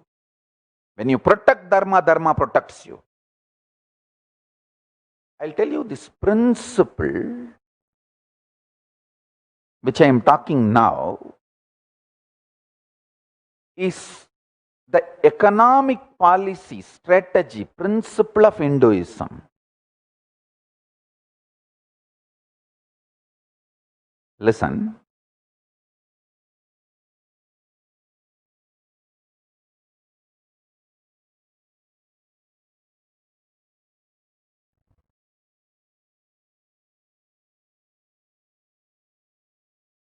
The Hindu society, civilization, is focused on Jivan Mukti, enlightenment, moksha.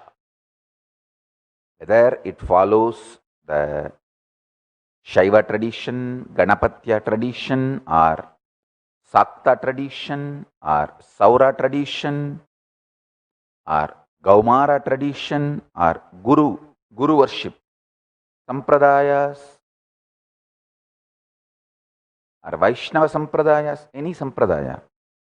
Basically, the ecosystem, a civilization, Samasthana, is focused on enlightenment. And people who keep this knowledge of enlightenment and teach, they are paid.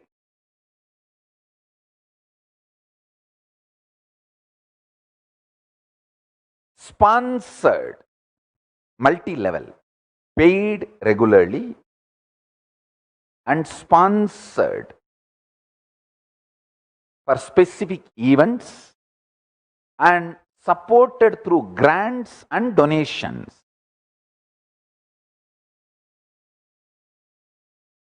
And the people who maintain the social integrity by providing protection from the external destructive forces, invading forces, or internally revolting forces. Kshatriyas, they are paid and given awards and rewards. Listen, step by step, I am explaining. The knowledge keepers who keep the integrity and efficacy of the knowledge, Brahmanas, who give protection from external invasions and internal revolts and keep the living enlightenment, Jivan Mukti lifestyle. Kshatriyas, those people are given, they are paid and given rewards and awards when they demonstrate the valor, protecting the dharma. And same next, Vaishyas, they are supported, encouraged, given protection, supported with the knowledge, encouraged with the infrastructure and market.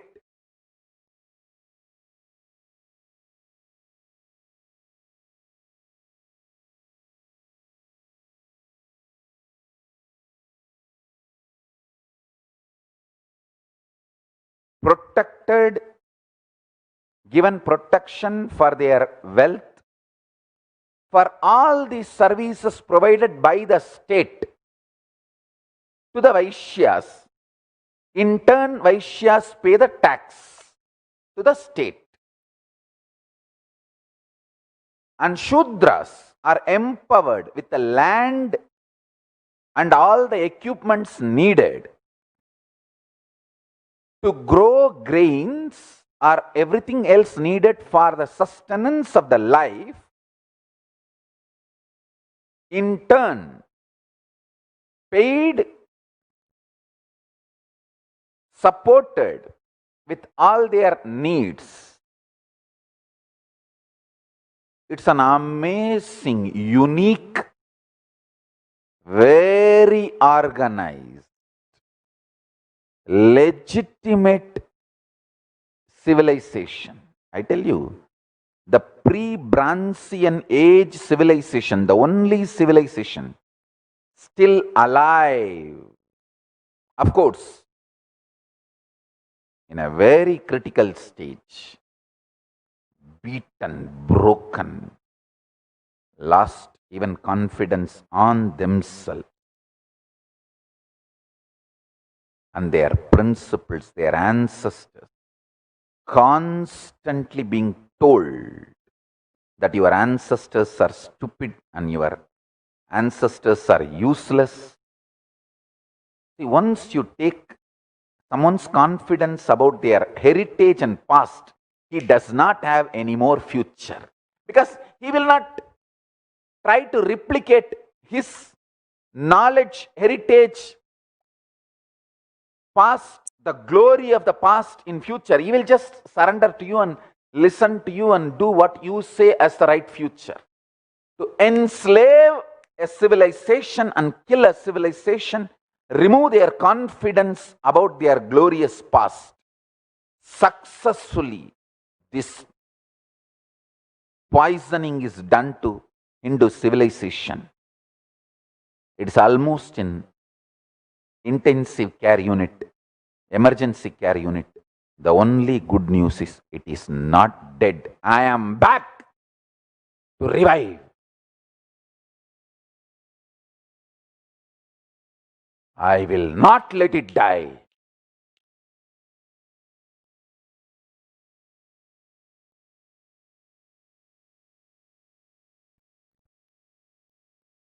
chaturvarnyam maya srishtam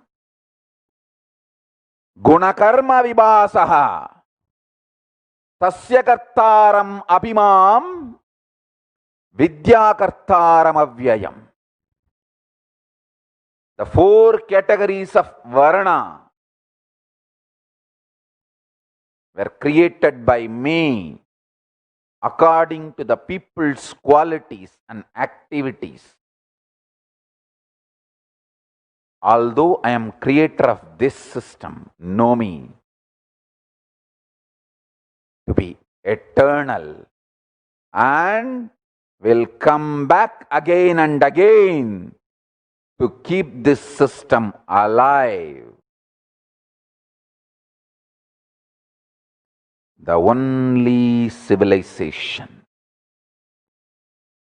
still alive, not dead, from pre-Bronzean age is Hindu civilization, Varnashrama Dharma.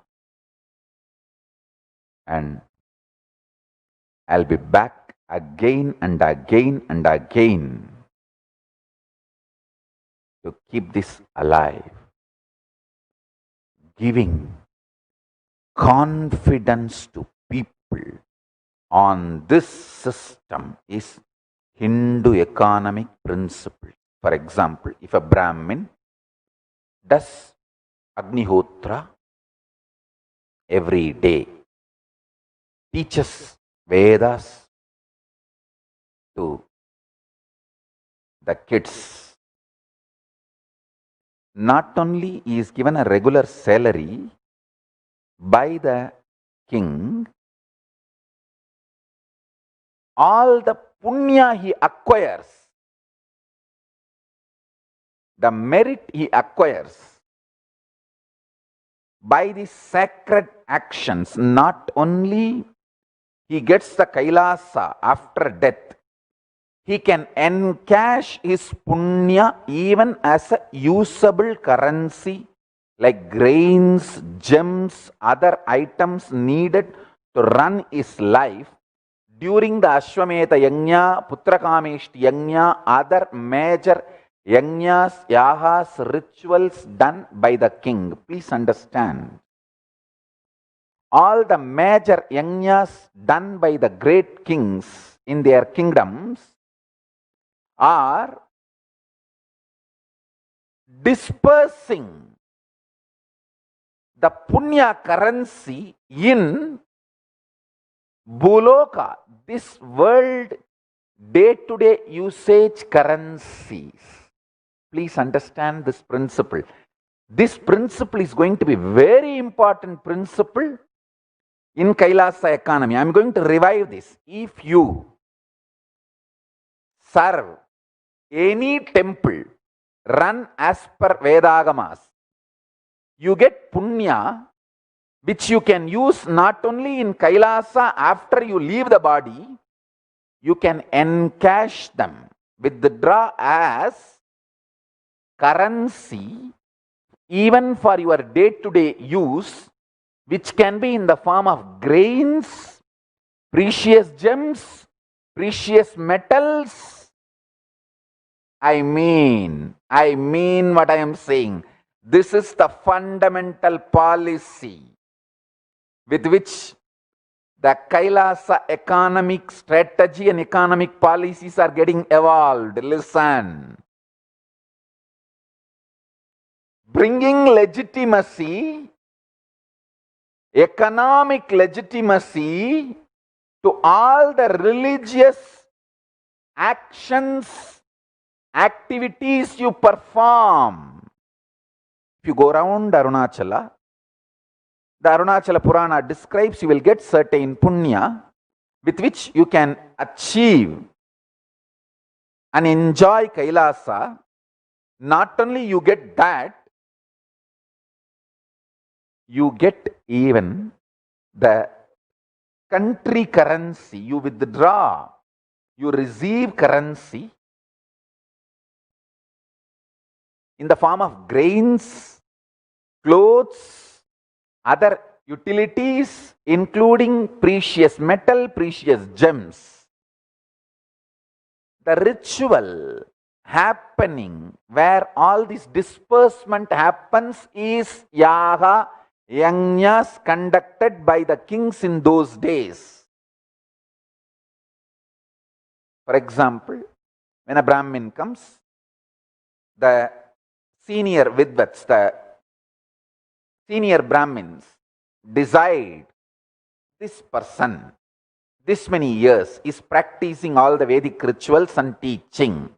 So he gets this much of punya in Kailasa and this much of country currency.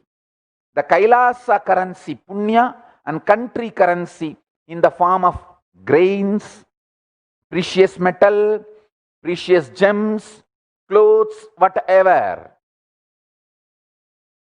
This was a living economy of Hindu tradition and Hindu samsthanas, Hindu kingdoms. I am going to revive it. I will revive it with the grace of Ganapati, Paramashiva.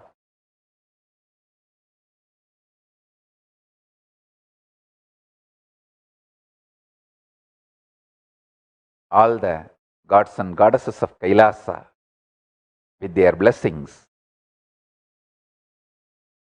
I will revive it. Same way, these principles are elaborately described in Vedas and Agamas. That is going to form the basic structure of Kailasa economic policies and strategies.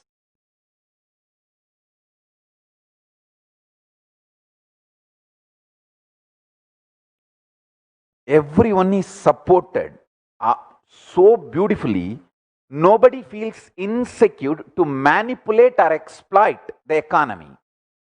That is the most beautiful structure of Hindu economy. Understand, it is such tremendous, deep confidence building system, and so much of security was given. I tell you, I was studying thoroughly. Let me openly declare, all my last 26 years of life, after the Yoga Pattabhishekam, 1994, my gurus have put me on the throne by doing the Yoga Pattabhishekam. They put me on the seat. From that time, all my attempts,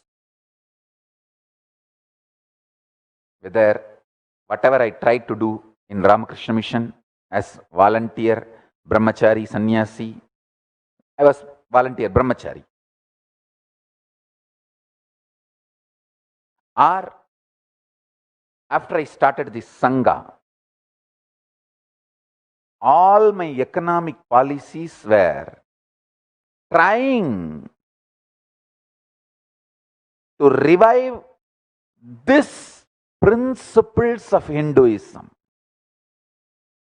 How we can give confidence to people on living enlightenment system, and how that can become not only the cosmic currency, even country currency.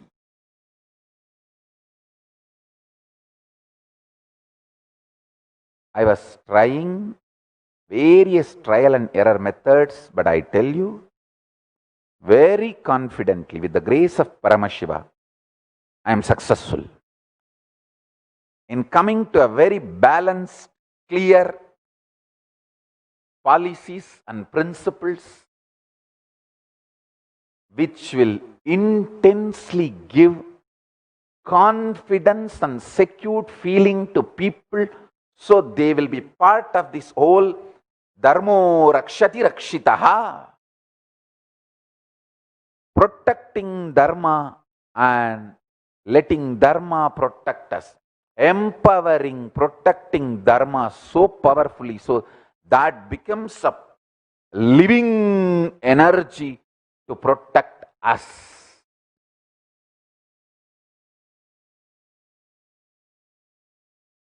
I received this knowledge of Hindu economic policies and principles directly from the blessings of my Guru Arunagiri Yogeshwara, directly from him, and then learnt the history, how it used to be a living reality from 230th Guru Maha Sannidhanam of Tondai Adinam, Sri Jnanapragasa Desika Paramacharya Swamigal. I wanted to put this on record. Forever he should be remembered as reviver of Hindu economic policies and principles. He taught me, he used to teach me how those days the samsthanas received tax and how they distributed salaries, gifts, awards, rewards.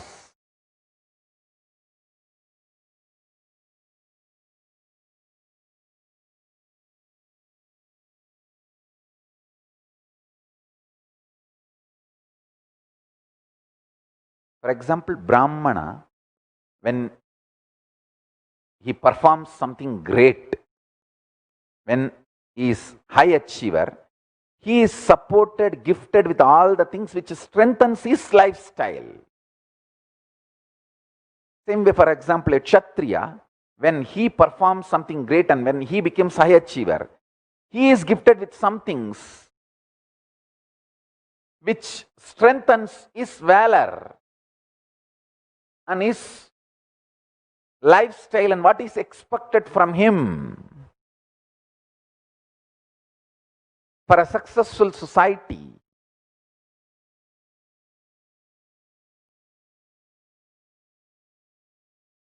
he gets glory, name, fame, and many women decide to marry him. He is glorified in such a way, the society is enamored by his glory and valor.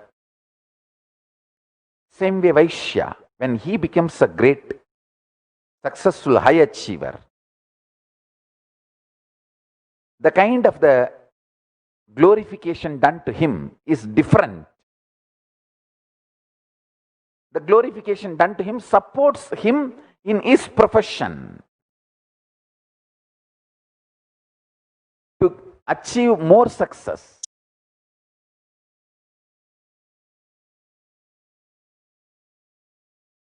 A great, amazing, beautiful society was kept alive with the principle of enlightenment. I want to tell and thank all the people who contributing to this Kailasa by giving your time or treasure or talent. You are doing something absolutely good to yourself and to the world by supporting this huge cause. Understand, it is with extreme integrity, sincerity, a great possibility for human society is tested, tried, actually succeeded, and getting revived.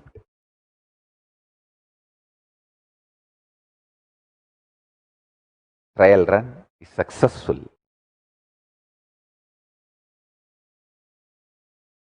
I am not reformer, I am reviver.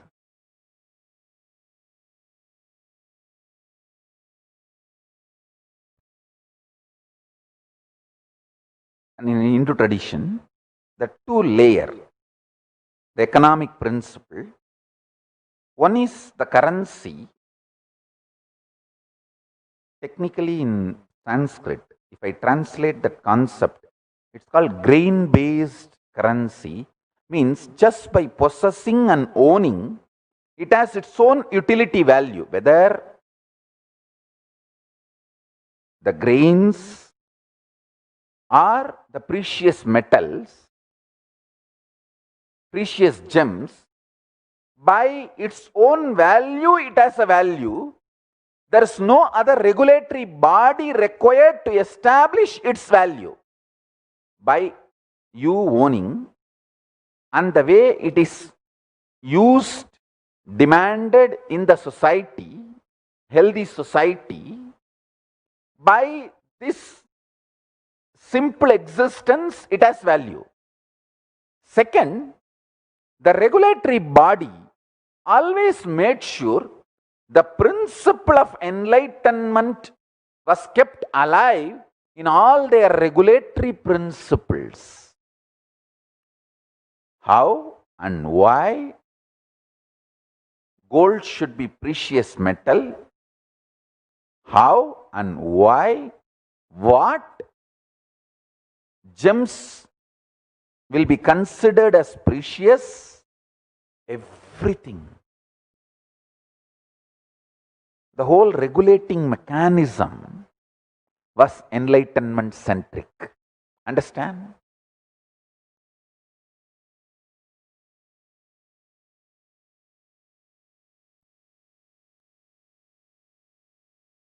Rajaraja, for example, builds a huge temples. All of you need to know, it's not that he built only Tanjore temple. Please understand. He built large number of temples.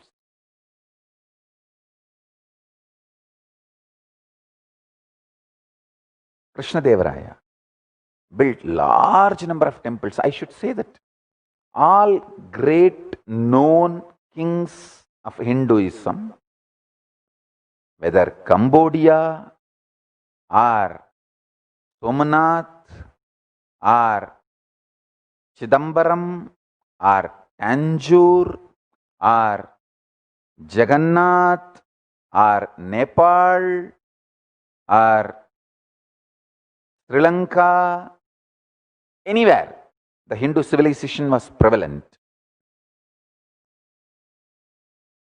it was all temple-centric, temple-based, because that was the source of our knowledge, our economy, principles, systems and strategies. Temple building and sustenance was one of the most beautiful method to keep the economy current. Currency has value only as long as the current is kept alive. So the current is kept alive to keep the value of the currency through this large size temple building and running. I tell you, the concept of common debt is the story of Venkateshwara borrowing money from Kubera for his marriage and still repaying. It's a most beautiful story. If you understand that story, you will understand this concept of common debt. How beautifully, dharmically, the modern day concept of common debt is expressed in the story of Venkateshwara borrowing money from Kubera for his marriage and still repaying the loan.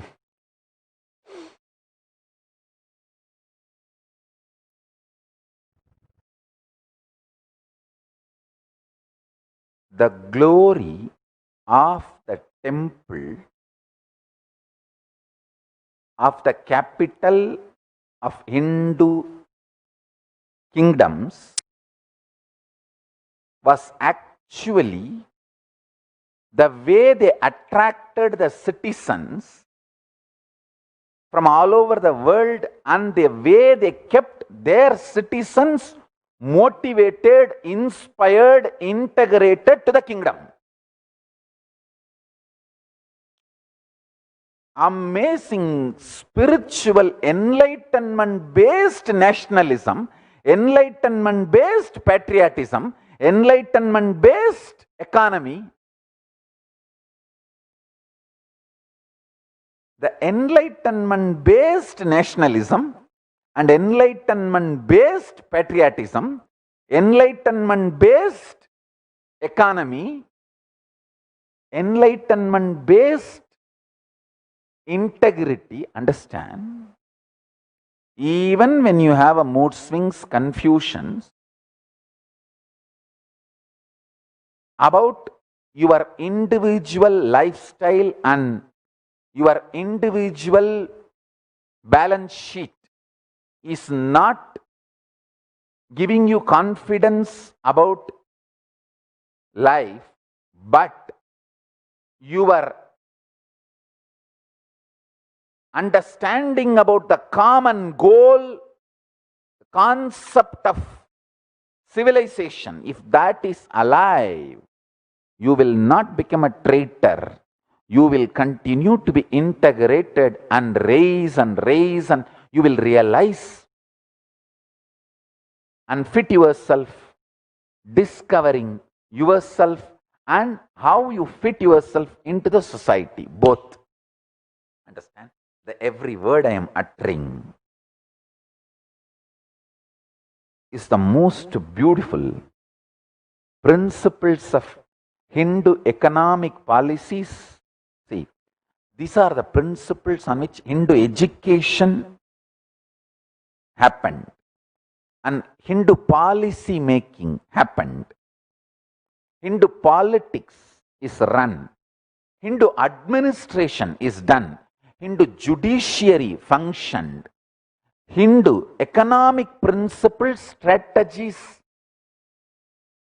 were evolved and kept alive. Hindu currency was kept current. The current of the Hindu currency was kept alive through this mechanism. This mechanism used to be stirring to keep the Hindu currency current. How in the modern day the governments do. Like, for example, this post-corona, how every government is trying to revive their economy through various plans, projects, policies, grants. So every year, the Hindu kingdoms used to conduct the rituals, festivals to trigger the economy, to revive the economy, to keep the currency current.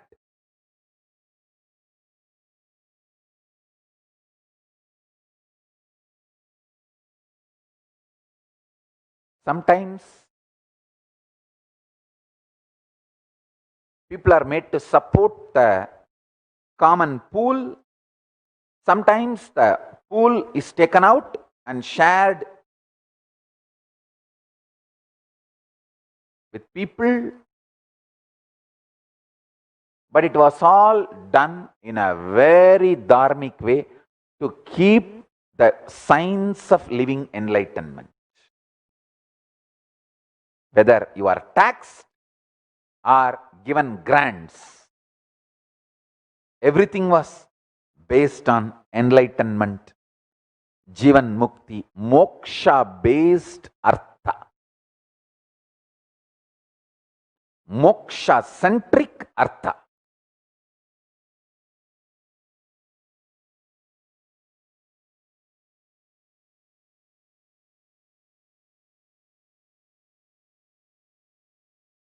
Moksha is kept as the first priority in artha or dharma or kama.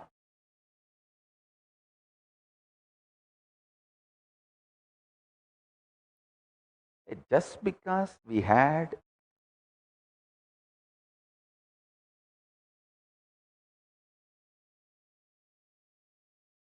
few failures in few wars and lost the land due to traitors does not mean our civilization principles are wrong.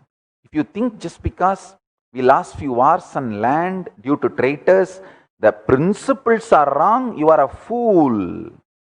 Like how some of the fools are still believing, just if you are involved in voting alone during the election period once in 5 years, you can maintain Hindu civilization. No. A constant involvement and activism is required to keep the Hindu civilization alive and to revive the Hindu civilization. Unfortunately, even modern day Hindus strongly believe if you make the right decision on the voting day and vote, then it is all done. No. It is wrong. Everyday activism, involvement into the society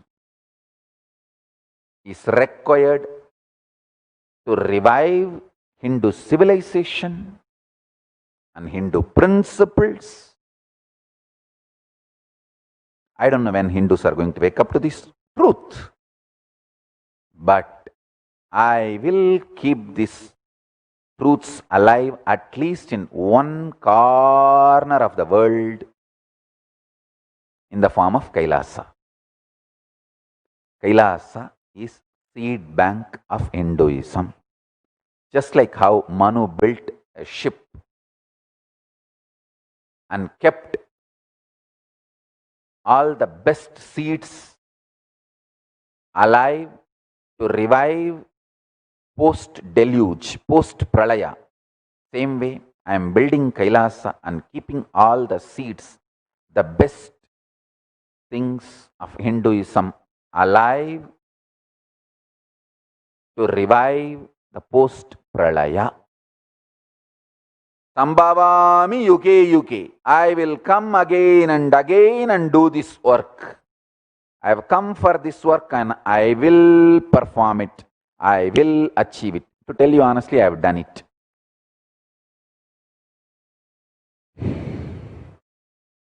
I just have to do further expansion.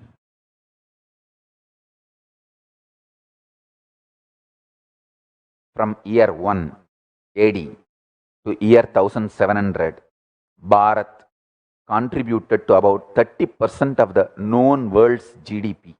For 1700 years, the recorded history, I am talking only from recorded history. If you go prehistory, India only, Bharat only had GDP. The concept of GDP did not exist in any other part of the world. The known world.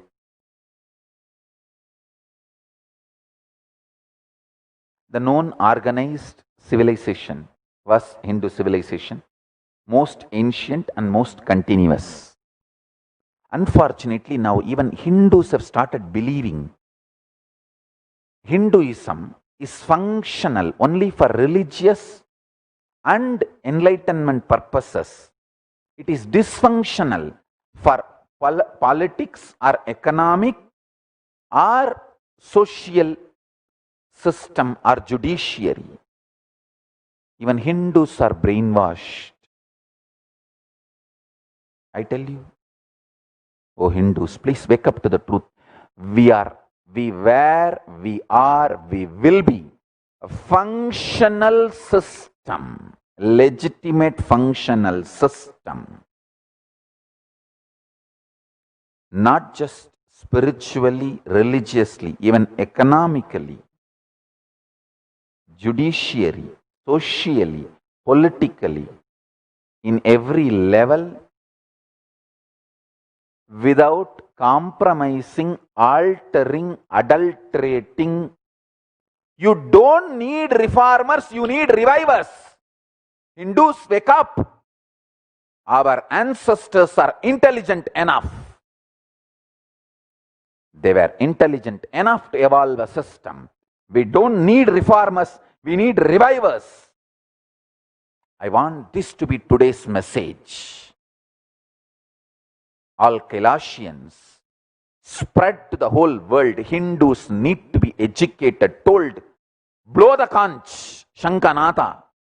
We need revivers, not reformers. Enough reformers have harmed Hinduism as much as anti-Hindus. We need revivers, not reformers.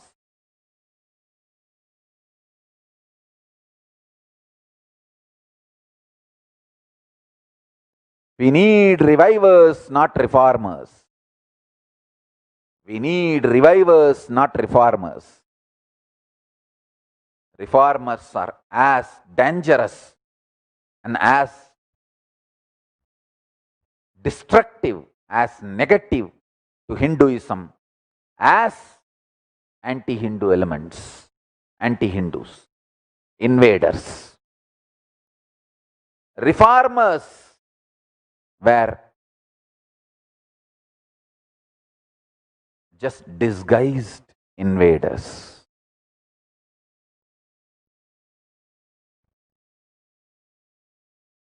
Reformers are the traitors used by invaders to destroy Hinduism.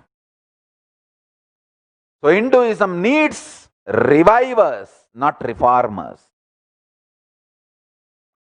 We are strong enough, powerful enough principally. The principles, Principal, principles,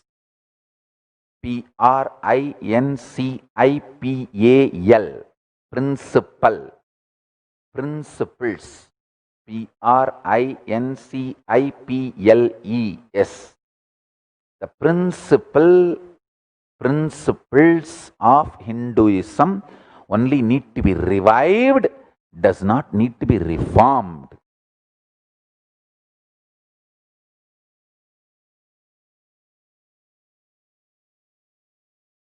Do the Jayagosha, Sankanada, Tirukkailaya Vadya, and tell the world Hinduism needs revivers, not reformers.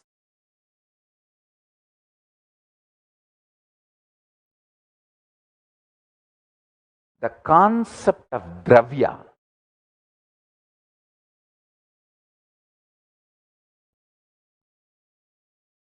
dana, dravya,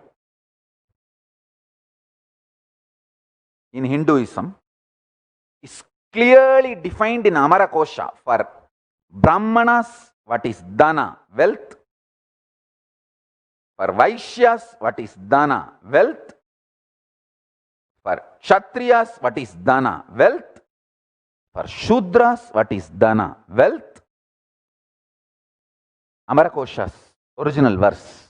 Dravyam viddam swapadeyam ruktam ruktam danam vasuhu hiranyam dravinam dyumnam artaraihi vipava abhi. These are the definitions, forms the fundamental economic principles of Kailasa.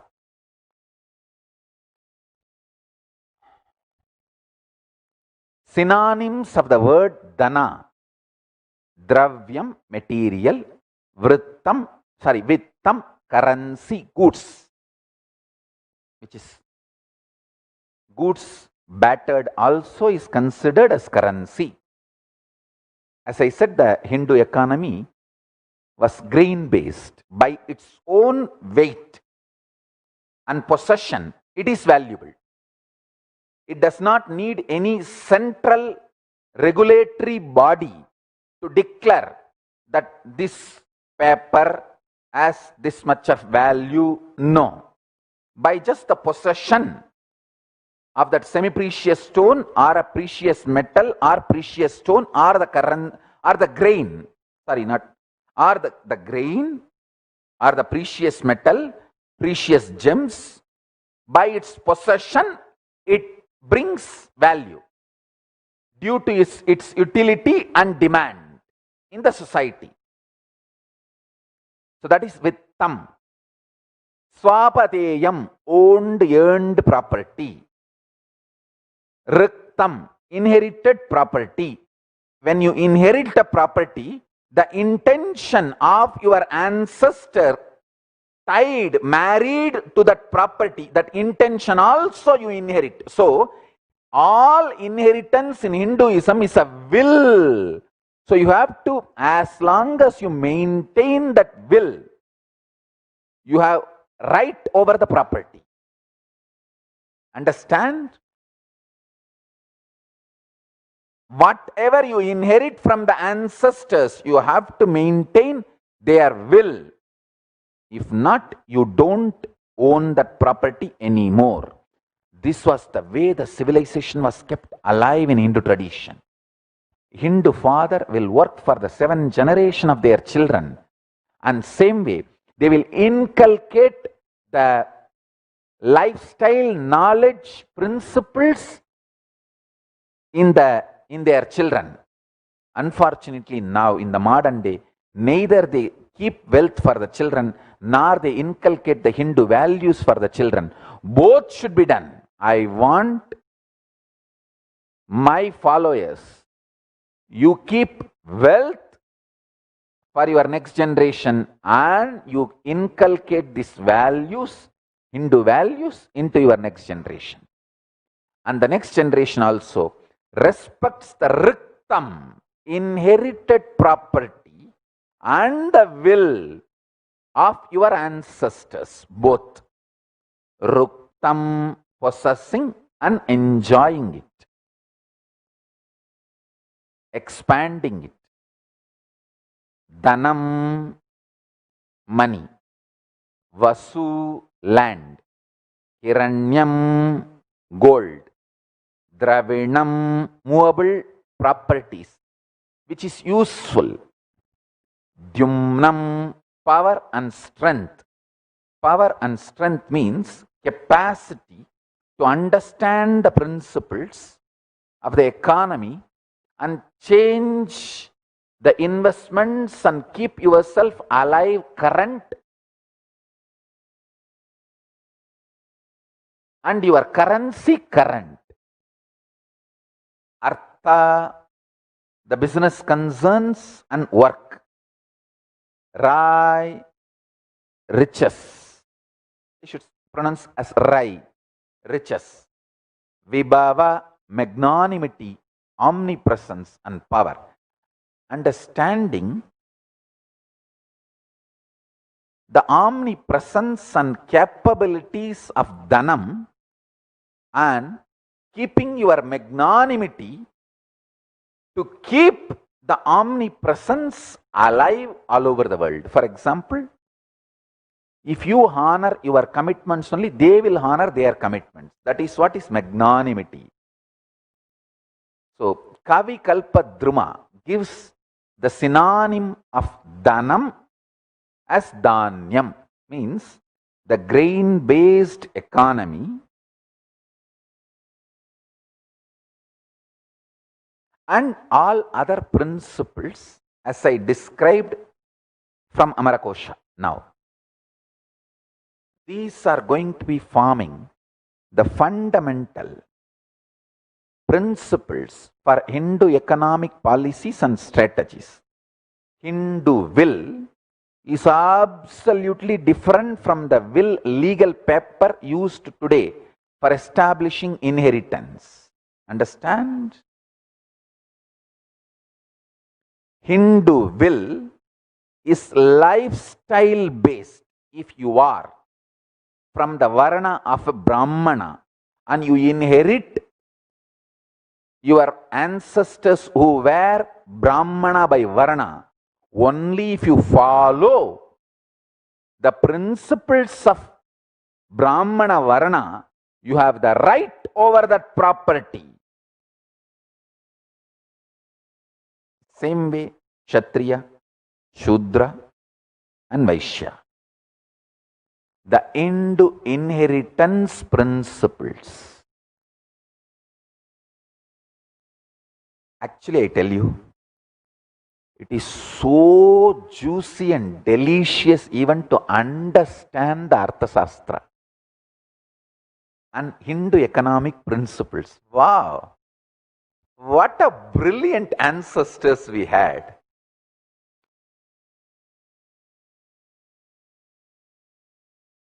Tadanti bhumi dhanyam utpadayati.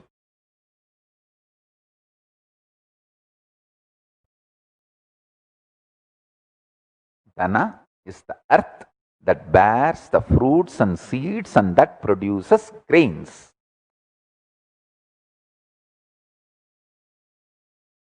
These are definitions of Dhanam Dhanyam in Hindu tradition.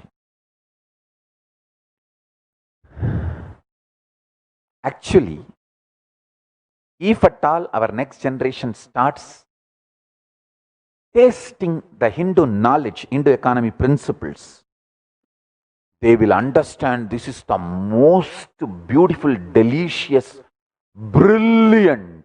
They will just fall in love with all these principles, and simply the whole Hindu economy principles, everything will be revived.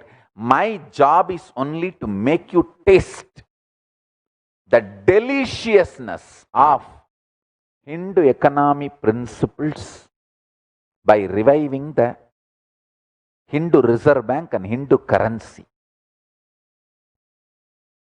Hindu knowledge is capable enough to revive itself, resurrect itself, re-establish itself, reignite the passion in you and excite you again. And just if I share the knowledge and educate you, that's enough. That's all I'm trying to do.